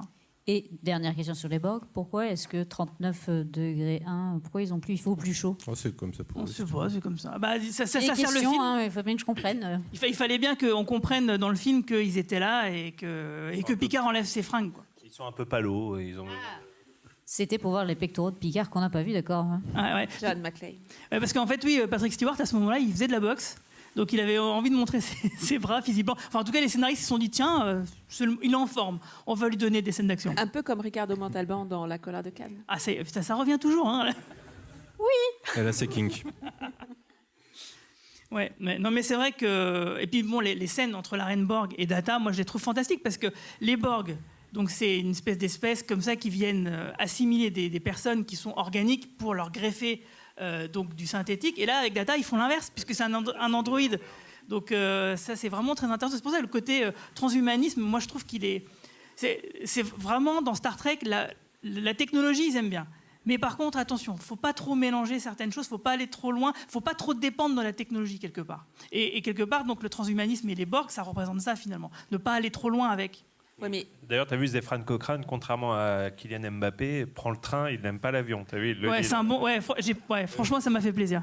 Il y a un truc qui me perturbe avec la reine Borg quand même. À l'époque, ça me perturbait pas, mais depuis que j'ai vu le reste, ça me perturbe. C'est la sexualisation de la reine Borg. En fait. Je trouve que c'est inutile. C'est pas. T'as pas besoin. Oui et non. Après, on a Seven of Nine, hein, mais. Ça aussi apporte des choses sur Data. Donc oui, c'est un peu trop. Mais nous, on sait depuis le début de Next Generation qu'il sert Data.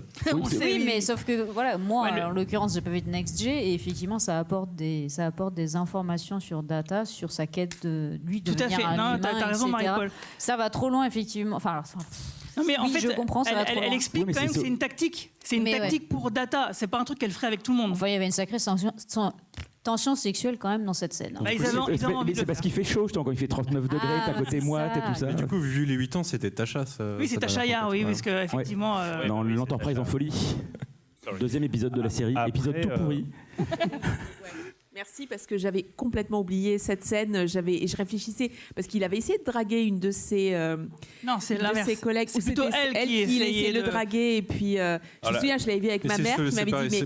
déjà, ça tâtonnait au début de Next Gen, mais c'est selon les scénaristes, qu'ils soient sexuels ou non, Data. Mais c'est pour ça qu'il dit que ça fait 8 ans, parce que grosso modo, il y avait 7 saisons, il y a eu Generations, donc c'est ça, c'est le début de la série. Après, en effets spéciaux, t'en parlais tout à l'heure, il y a deux scènes qui continuent aujourd'hui, là, en 2022, de me faire halluciner. Il y a donc la reine Borg avec sa colonne vertébrale qui descend, et en effet il y a la couche de poils quand il souffle, les poils qui s'hérissent.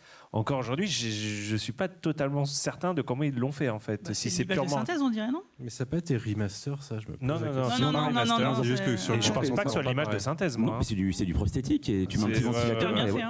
C'est ouf. Franchement, c'est carrément bien fait. Des poils de yak insérés un par un. En fait, ça, t'as 60 stagiaires qui sont avec des pailles. Paramount, c'est le luxe. Hein. Mais c'est vrai que ces scènes-là avec Data, elles sont vraiment fantastiques. Et Brent Spiner, moi, je le trouve vraiment bon là-dedans. C'est-à-dire, quand on lui greffe ses morceaux de peau et on sent qu'on lui greffe, elle lui rallume sa puce d'émotivité et que... Ça, c'est un truc qui me gêne. J'en avais déjà parlé dans Generations, l'histoire de la puce d'émotivité. Dans Generations, on avait mais là, ça marche bien, du coup. Non, mais le fait que dans Generations, il est dans une impasse sur son évolution, il dit ok, il faut que je mette cette puce d'émotivité pour continuer à évoluer, il se la met et il est bloqué avec, il ne peut pas faire sans. Et il doit apprendre à vivre avec ses émotions comme nous, humains. C'est le sens d'évolution de Data. Et là, dans ce film-là, on apprend ok, j'ai un interrupteur. Juste comme ça. Voilà. Et dans le film suivant, on apprend qu'il peut carrément les enlever. Alors que 2 films plus tôt, on nous a dit bah non, c'est bloqué. Voilà, moi, cette régression dans cette storyline de Data m'a toujours gêné. Moi, je trouve pas que c'est une régression, c'est une retcon. C'était l'or depuis le début. C'est quoi? C'était l'or depuis le début. Ah merde. Lorque avait justement eu une interaction avec les Borg dans la série, alors que finalement Data, il y avait eu assez peu de ces questionnements dont on parlait sur le transhumanisme, son évolution, et c'est une très bonne occasion de le refaire dans ce film-là. Et c'est vrai que c'est étonnant quand on y réfléchit de se dire qu'il l'avait jamais fait dans la série. Ouais, mais en même temps, les Borg, ils n'étaient pas si présents que ça dans la nouvelle génération, parce que c'est c'est seulement 6 épisodes, parce que c'est des ennemis qui sont tellement puissants que tu peux pas les faire venir tout le temps. Sinon, au bout d'un moment, ça veut plus rien dire. S'ils les vainquent à chaque fois. Mais ils sont tellement iconiques, en fait, qu'on a l'impression qu'ils sont là tout du long. Et ils ont une telle présence et les épisodes sont tellement bons. Parce que Best of Both Worlds, je l'ai revu cette semaine pour préparer le podcast. C'est incroyable.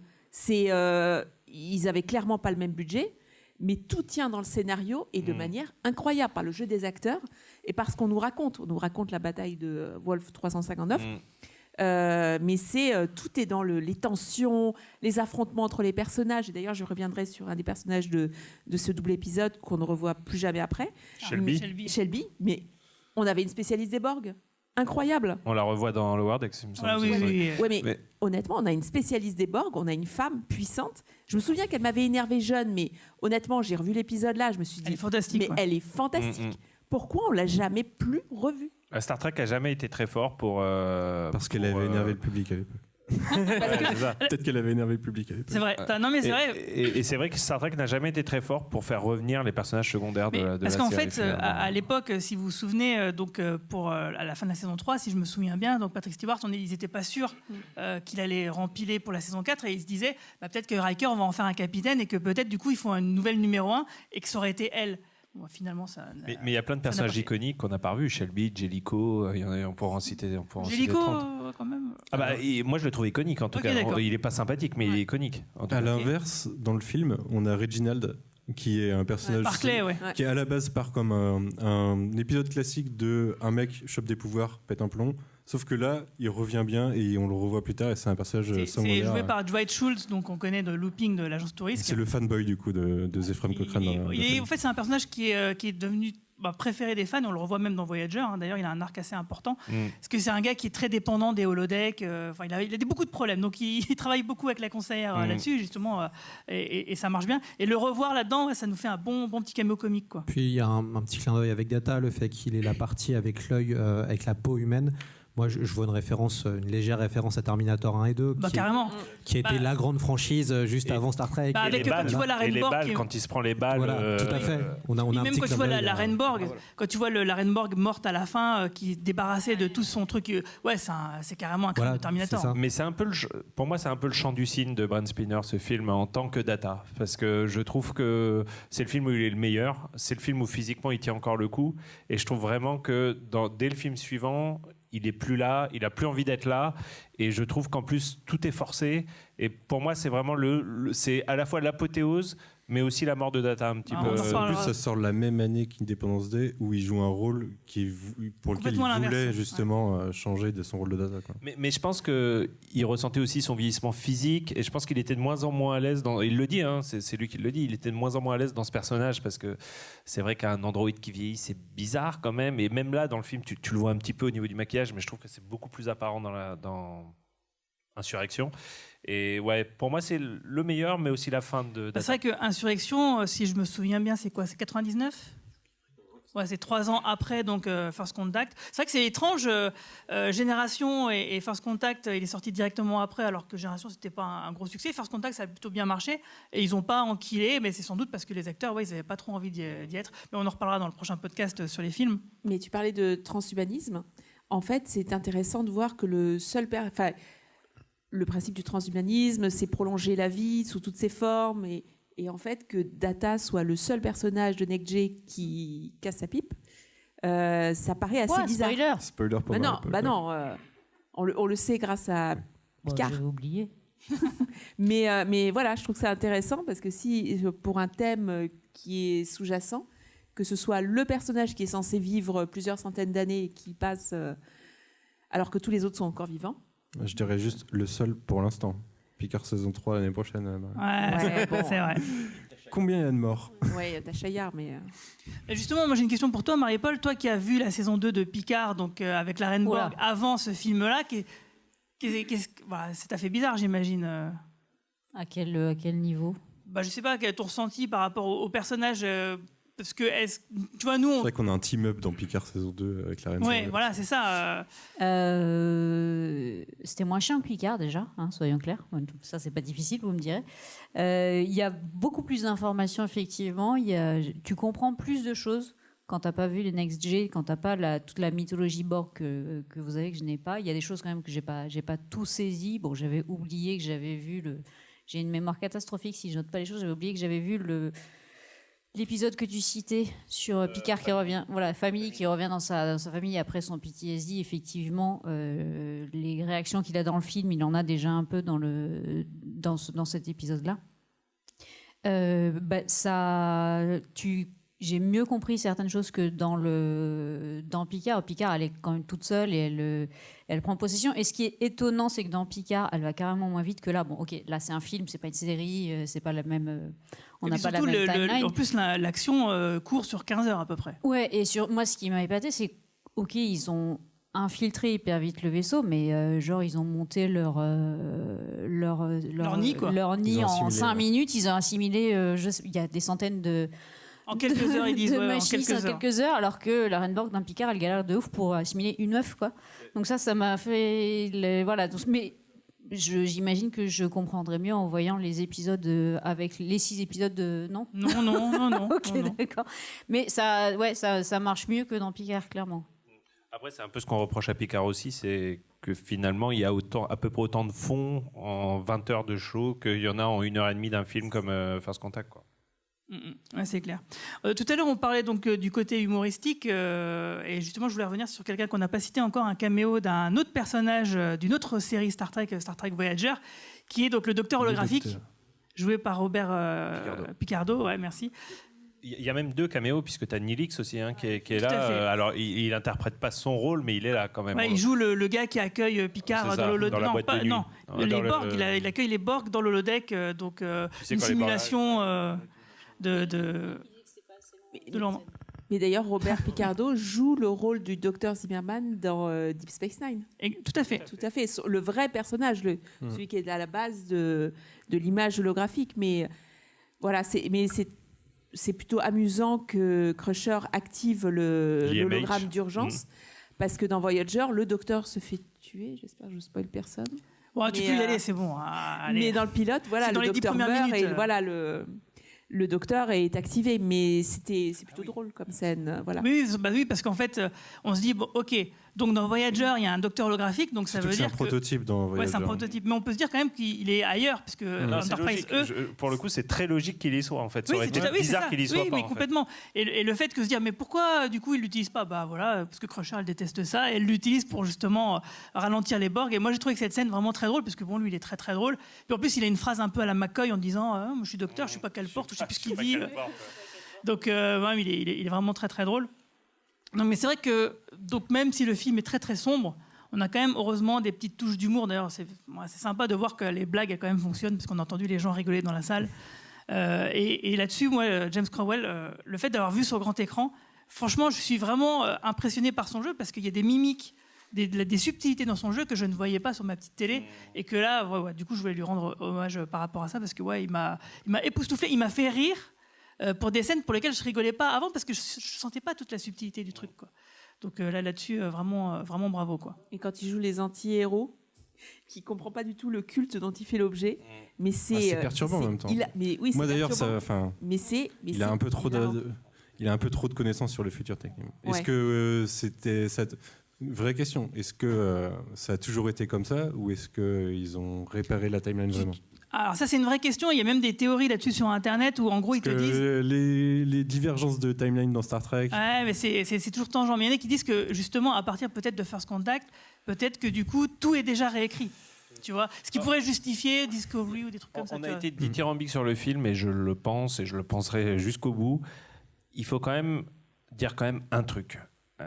Un truc. Quoi donc ? Si on le regardait avec l'œil critique, avec le même œil critique avec lequel on regarde les séries actuelles, on pourrait se demander pourquoi, si les Borg peuvent voyager dans le temps, ils se font chier à aller envahir la Terre pour voyager dans le temps à 3,50 mètres de la Terre, au lieu finalement d'être restés là où ils sont et de voyager, puisque finalement avec le temps et tout... Mais parce que c'est ce que je disais tout à l'heure, peut-être que simplement ça demande trop d'énergie et que là c'est un ultime recours et que dans la situation ils ont décidé, c'est la seule chose à faire.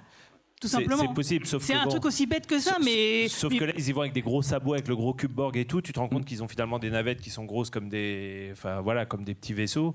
Une fois que tu sais qu'ils peuvent voyager dans le temps, c'est quand même difficile de justifier... Ça, on l'a déjà dit. Si, à partir de ce moment-là, du coup, on pourrait faire du voyage dans le temps dans tous les films. Mais c'est le problème, parce que tu as le même plot hole à la fin du film. À la fin du film, l'Enterprise repart dans le futur, tout seul, sans le vaisseau départ. On sait pas. Donc tu peux dire, fondamentalement, ils peuvent voyager où ils veulent, quand ils veulent. Ils sont pas fait chier. Il y a Jordi qui dit c'est bon, ça marche. Configurer la matrice.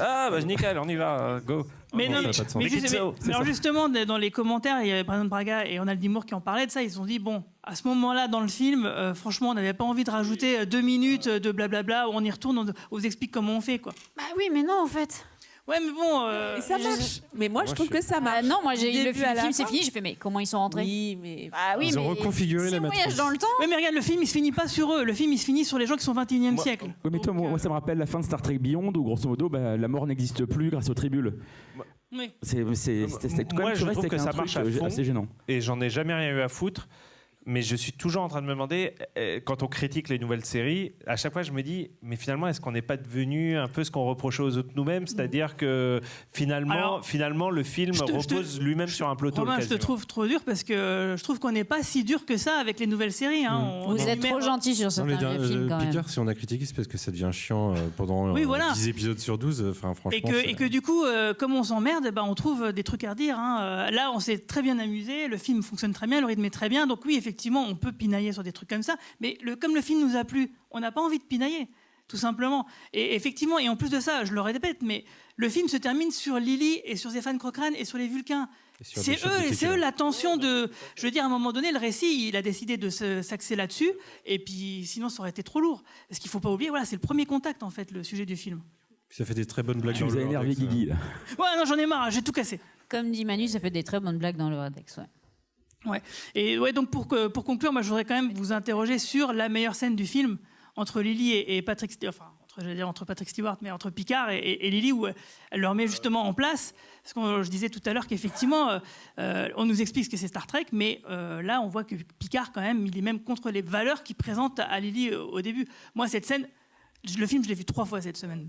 Même là, j'avais les poils, quoi. Je suis archi d'accord, mais je dirais juste que la scène commence pour moi avant sur l'Enterprise quand il se dispute avec Worf. Ah oui, avec Worf, moi oui, c'est frisson à chaque fois que je vois le film. Je l'ai vu 50 fois j'ai eu les frissons, comme Data.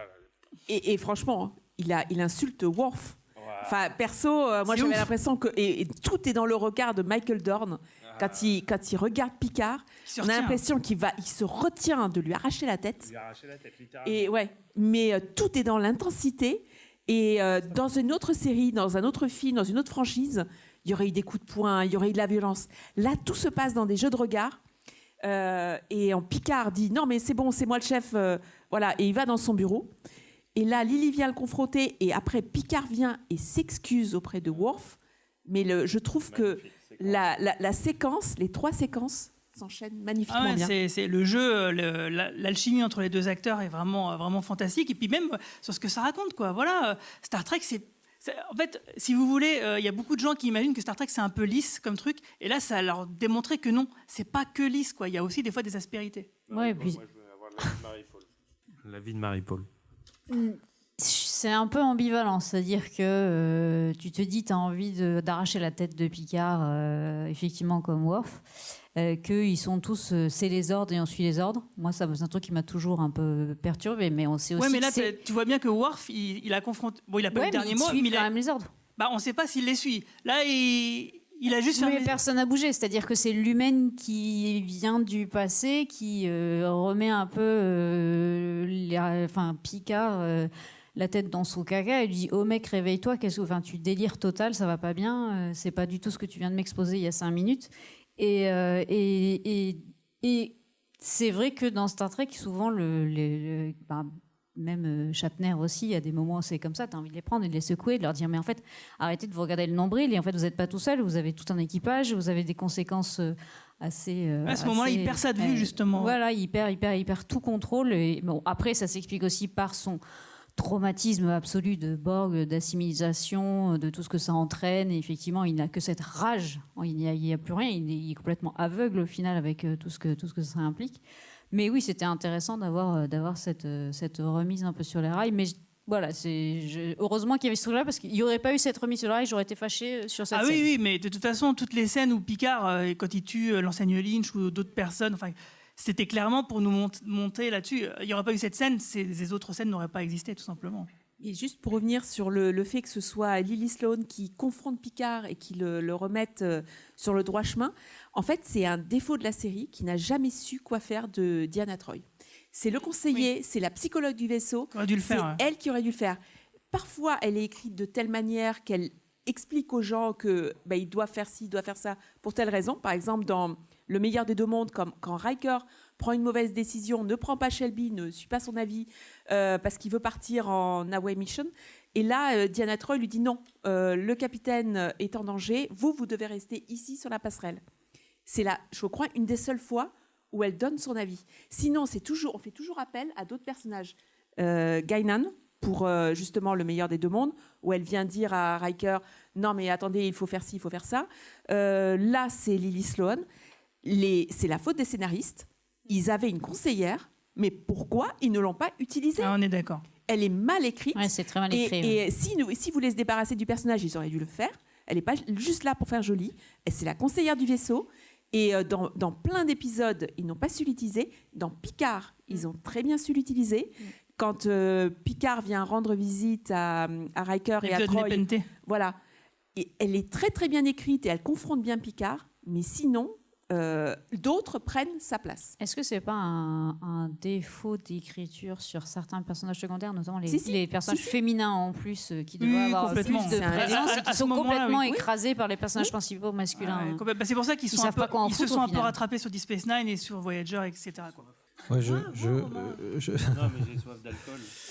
Ça va arriver. Moi, je trouve que c'est une super idée et que Picard soit sauvé par la littérature, je trouve ça excellent.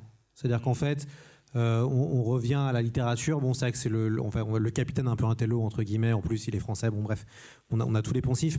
Mais que Picard, il y a une prise de conscience avec Moby Dick, qui est un chef-d'œuvre de la littérature, et qu'il y a finalement un espèce de dialogue entre la personne du 21e et l'autre du 24e siècle, grâce à la littérature avec un roman du 19e. Je trouve que c'est super comme idée et ça permet d'humaniser un peu parce que c'est vrai qu'on connaît tous Moby Dick, ou en tout cas on a entendu parler même si on n'a pas lu le roman, comme Lily d'ailleurs, c'est même pas le problème, mais je trouve ça super, ça permet d'humaniser le personnage de Picard et ça permet d'apporter un peu de profondeur intellectuelle aussi, ce qu'on pourrait des fois reprocher, ce qui n'est pas vrai d'ailleurs à Star Trek, mais ça permet avec cette espèce de référence un peu universelle de mettre tout le monde sur le même point. Donc moi j'aime beaucoup cette idée-là que Picard soit sauvé par la littérature. Ouais, c'est très beau ce que tu dis. Attendez. On va conclure. Donc du coup,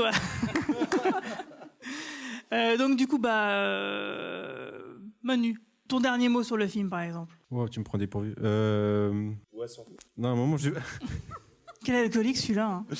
Non, c'est presque mon avis du début de podcast est le même. Pour moi, c'est toujours un chef-d'œuvre. Je trouve qu'il gère bien ses arcs de personnages. Il joue bien avec Picard, en effet. Et comme le disait Romain tout à l'heure, c'est le seul qui a laissé une telle empreinte sur le reste. Alors, pas toujours bien, ça a créé Enterprise. mais ça a laissé sa marque. Et aujourd'hui, c'est un peu le point de référence. Tout ça à partir de Jonathan Frakes, ce qui est assez exceptionnel. Et aujourd'hui, à chaque fois que dans une série, il réalise un épisode, on sait que ça va être un des meilleurs de la saison. Quoi. On sait que ça va être bien réalisé, en tout cas. Ouais. Tout pas. Dans Discovery, je l'ai assez dit, en général, j'aimais pas trop la réalisation du Discovery parce que ça partait dans tous les sens. Et avec Jonathan Frakes, au moins, on avait toujours un truc un peu stable et c'est toujours un peu classe. Ouais. Mais je voulais rebondir sur un truc qu'a dit Lloyd juste avant par rapport à... Enfin, quand on parlait de Picard sauvé par la littérature, il y a un truc qui est intéressant, c'est quand il fait tout son discours sur le futur, il raconte des choses qui sont les bases de Star Trek, et en même temps, on a le reste des séries Star Trek et de l'univers Star Trek qui nous montrent que c'est pas vrai. Ils nous disent il n'y a plus de monnaie. On sait que c'est faux. Il n'y a plus de monnaie au sein. On sait qu'il y a au sein de la Fédération, il n'y en a pas besoin, mais que sur la c'est Terre le bordel peut-être ailleurs. tout simplement. On sait que voilà, la Terre a fait des progrès, il n'y a plus de guerre, plus de famine, mais il y a toujours des problèmes et on le sait à côté. Et au final, il dit des mensonges sans s'en rendre Il compte. survend un peu, tu veux dire, son époque. Tout en lui-même disant que. Il est orgueilleux, on le sait. Hein. Il n'est pas dans une histoire de vengeance. Et à ce moment-là, on devrait savoir que, en fait, si quoi. S'il est totalement, il a des œillères et il est juste pris dans une quête de sang. Ouais, c'est très très juste. Et toi, Marina ? Moi, j'adore que ce soit un film d'action avec du cœur et que ce soit réalisé de manière tendue du début à la fin. On est dans l'action, on est presque en temps réel à la fin. Dans le... Comment ? Arrête d'être pénible. Et arrête de ne pas parler dans le micro. Merci Romain. Donc du coup, oui, non, un film qui se passe en temps réel et que j'apprécie beaucoup et que j'apprécie de voir et de revoir et que j'ai beaucoup apprécié de voir sur grand écran pour des détails comme les poils qui se hérissent. Magnifique. Et toi, Romain Nigita ? Alors, en plus d'un mot. Non, juste revenir à un truc sur mes pattes, qui m'épate avec ce film. On l'a évoqué très très brièvement au début. C'est qu'il est quand même écrit par exactement le même scénariste que le film précédent, qui était une catastrophe. Les mêmes. Non, c'est pas une catastrophe, on en a déjà parlé. Passe d'un navet à un chef-d'œuvre.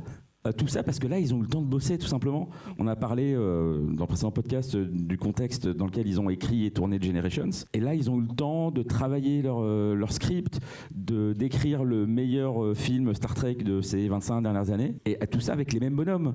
Oui, mais ils n'avaient pas la pression de gérer le passage de témoins avec cœur. Exactement. Ça, mais ça montre que, justement, créer un film à partir d'une liste de courses, ça marche pas. Ouais, c'est vrai. Donc voilà, tout ce que j'avais à dire, hormis le fait que c'est formidable, qu'il y a Jerry Goldsmith, qu'il y a des bords qui s'appellent dans tous les sens. Envoyer un mail à Caitlin Kennedy pour le dire. Je vais appeler son 06, je vais m'en occuper. On en parlera au prochain podcast. Et toi, Marie-Paul ? Écoute, c'était vraiment... C'est comme la première fois ? Laquelle ? Non, c'était vraiment très plaisant. Effectivement, rien à voir avec le précédent où moi je me suis quand même bien ennuyée. Hein. Là, on n'a pas le temps, il se passe plein de trucs, il y a vraiment des bonnes choses. Il y a quand même quelques petits points qui sont améliorables, mais comparé à un certain nombre d'autres problématiques qu'on rencontre dans l'univers Star Trek, c'est quand même un des films qui sort vraiment du panier. Du coup, que je comprends pourquoi il y a question. autant de monde qui aime ce film et qui en parle et que même si des gens qui aiment pas, enfin qui connaissent pas Star Trek, pas qu'ils aiment pas, mais qui connaissent pas Star Trek, connaissent First Contact et ça t'emmène et ça t'accroche et t'es scotché à ton siège jusqu'à la fin du générique, quoi. Et toi, Romain Brami, donc en un mot, hein, parce qu'on en a marre. Hein. Je dirais frisson, parce que c'est le film où j'ai le plus de frissons à chaque fois que je le vois. C'est la clim. Et de manière perpétuelle. C'est-à-dire qu'à chaque fois que je le revois, j'ai des frissons, même scène, ce qui est peut-être un peu bizarre, mais c'est vrai. Ouais, je suis assez d'accord avec toi. Et toi, Lloyd ? Non, moi, je vais vous remercier déjà parce que grâce à vous, j'ai pu le revoir. Donc, ça m'a vraiment fait plaisir de le voir en salle. Moi, je l'avais vu que sur le petit écran. Et de le voir sur grand écran, ça fait vraiment plaisir. Et puis, ça me permet aussi de vous remercier. Je suis dans la BD où vous me faites dire c'est plus que dégueu. Donc, j'apprécie énormément d'être sous la douche et de dire c'est plus que dégueu. C'est très, très sympa. T'as vu que t'as pas de veste sur le dos Non, j'ai pas de veste sur le dos cette fois-ci. Mais ça me permet aussi de remercier les gens présents qui sont nombreux. Moi, je fais pas mal de ciné-podcasts aussi. Il n'y a jamais autant de gens... pour un débat après, donc c'est vraiment impressionnant. Merci. Donc merci aux gens, et puis merci à ceux qui écoutent le podcast, qui sont venus me dire des petits mots. À ceux qui écoutent C'est plus que de la SF, ça fait vraiment plaisir. Donc merci pour le moment. Ok, à ton service. Et toi ? Justement, j'allais y venir. Moi, il y a un truc qui me fait vraiment plaisir dans le film, c'est la relation entre Picard et Lily, parce que les scénaristes se sont demandé à un moment, est-ce qu'on met de la romance ou pas ? Et on sent qu'il y aurait pu, mais ils se sont dit, non, mais dans le film, finalement, il n'y a rien qui a amené ça, si ce n'est l'alchimie entre les deux personnages. Et voilà, et je trouve que le fait qu'il l'embrasse sur la joue et que du coup, c'est ambivalent, que ça aurait pu être, mais ça ne l'a pas été, ça montre un peu, finalement, la subtilité de ce film et de son écriture. Et voilà, et ça me rappelle à chaque fois à quel point j'adore en fait, le film pour toutes les raisons qu'on a évoquées, c'est-à-dire il est très bien écrit, très bien rythmé, bien réalisé, un casting investi, des thématiques intéressantes. Ouais, c'est vraiment la porte d'entrée parfaite. Hein. Je me répète, mais c'est vrai. Et du coup, ouais, c'est quand même incroyable. Quoi. Vous vous rendez compte quand même, c'est la 4e fois que je vois le film de cette semaine, et je me suis pas ennuyée. J'ai quand même kiffé, mais vraiment quoi. Donc voilà, j'espère qu'on en aura d'autres des films Star Trek comme ça. J'espère vraiment que ce sera le cas, même très bientôt. Hein. Donc voilà, on va s'arrêter là. Donc, Est-ce que tu te rends compte qu'on a fait tout un podcast sur ce film sans que tu dises First Contact une seule fois? Oui, bravo. On l'a bien éduqué. Je me suis beaucoup entraîné justement toute cette semaine pour le dire correctement. First Contact. C'était gênant l'année dernière. Ouais, c'est bon, allez, arrêtez. En tout cas, comme le disait Lloyd, merci à tous d'être restés si nombreux pour nous écouter. Et on espère que du coup, vous allez écouter le Cadran Pop maintenant, ceux qui ne nous connaissaient pas pour les trucs à venir. Parce que là, en ce moment, on est en plein Star Trek Lower Decks sur Prime Video, la saison 3, qui est une bonne série qu'on a kiffé. Donc ceux qui étaient là à l'apéro, vous avez pu entendre les acteurs de doublage qui sont venus nous faire un petit coucou parce que ils aiment bien aussi cette série-là sur laquelle ils travaillent. Donc voilà, donc on vous attend. Puisque tu es dans les remerciements, je voudrais quand même qu'on n'oublie pas tous les gens qui nous ont aidés pour cette soirée. Évidemment, Guigui qui a quand même fait 99% du taf. Je pense que vous pouvez l'applaudir. Vous remerciez vous tous qui êtes venus. Remerciez l'équipe du Club de l'Étoile, notamment Amine pour la projection. Et puis remercier aussi les gens qui nous ont aidés pour l'orga de ce soir. Je pense à César et à Marion. Je pense qu'on a oublié personne. Tout à fait, bien joué. Et Quentin. Voilà, et ceux qui n'ont pas récupéré leur zine, vous pouvez encore tout de suite après. Moi, j'ai pas bien. On peut mettre 2 derniers remerciements. Merci à vous tous. Parce que merci à vous tous parce que sans vous on ne serait pas là aujourd'hui, hein, donc c'est vraiment cool. Donc vous pouvez vous applaudir. Et merci, je suis obligé de le faire, je suis un peu désolé, mais merci à Alain Carazé s'il est toujours là, parce que avant que tout ça existe, avant qu'on ait l'internet, avant que ça soit tellement facile de regarder Star Trek sur Prime Video et sur Netflix et sur Paramount et tout, le seul moyen de parler de Star Trek, d'entendre parler de Star Trek, c'était Destination Série, et c'est quand même un peu beaucoup à toi qu'on le doit. Donc merci patron. Ouais, bravo.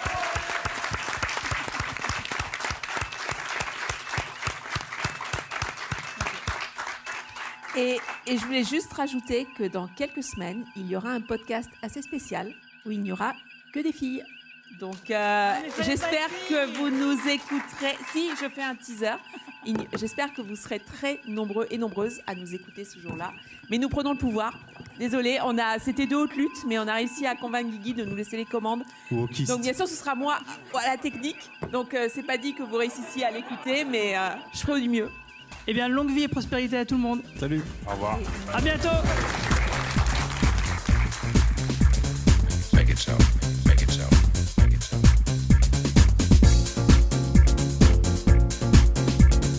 Make it so. Make it so.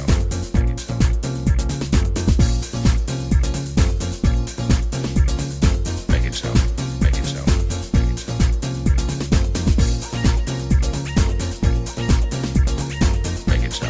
Make it so. Longue vie et prospérité.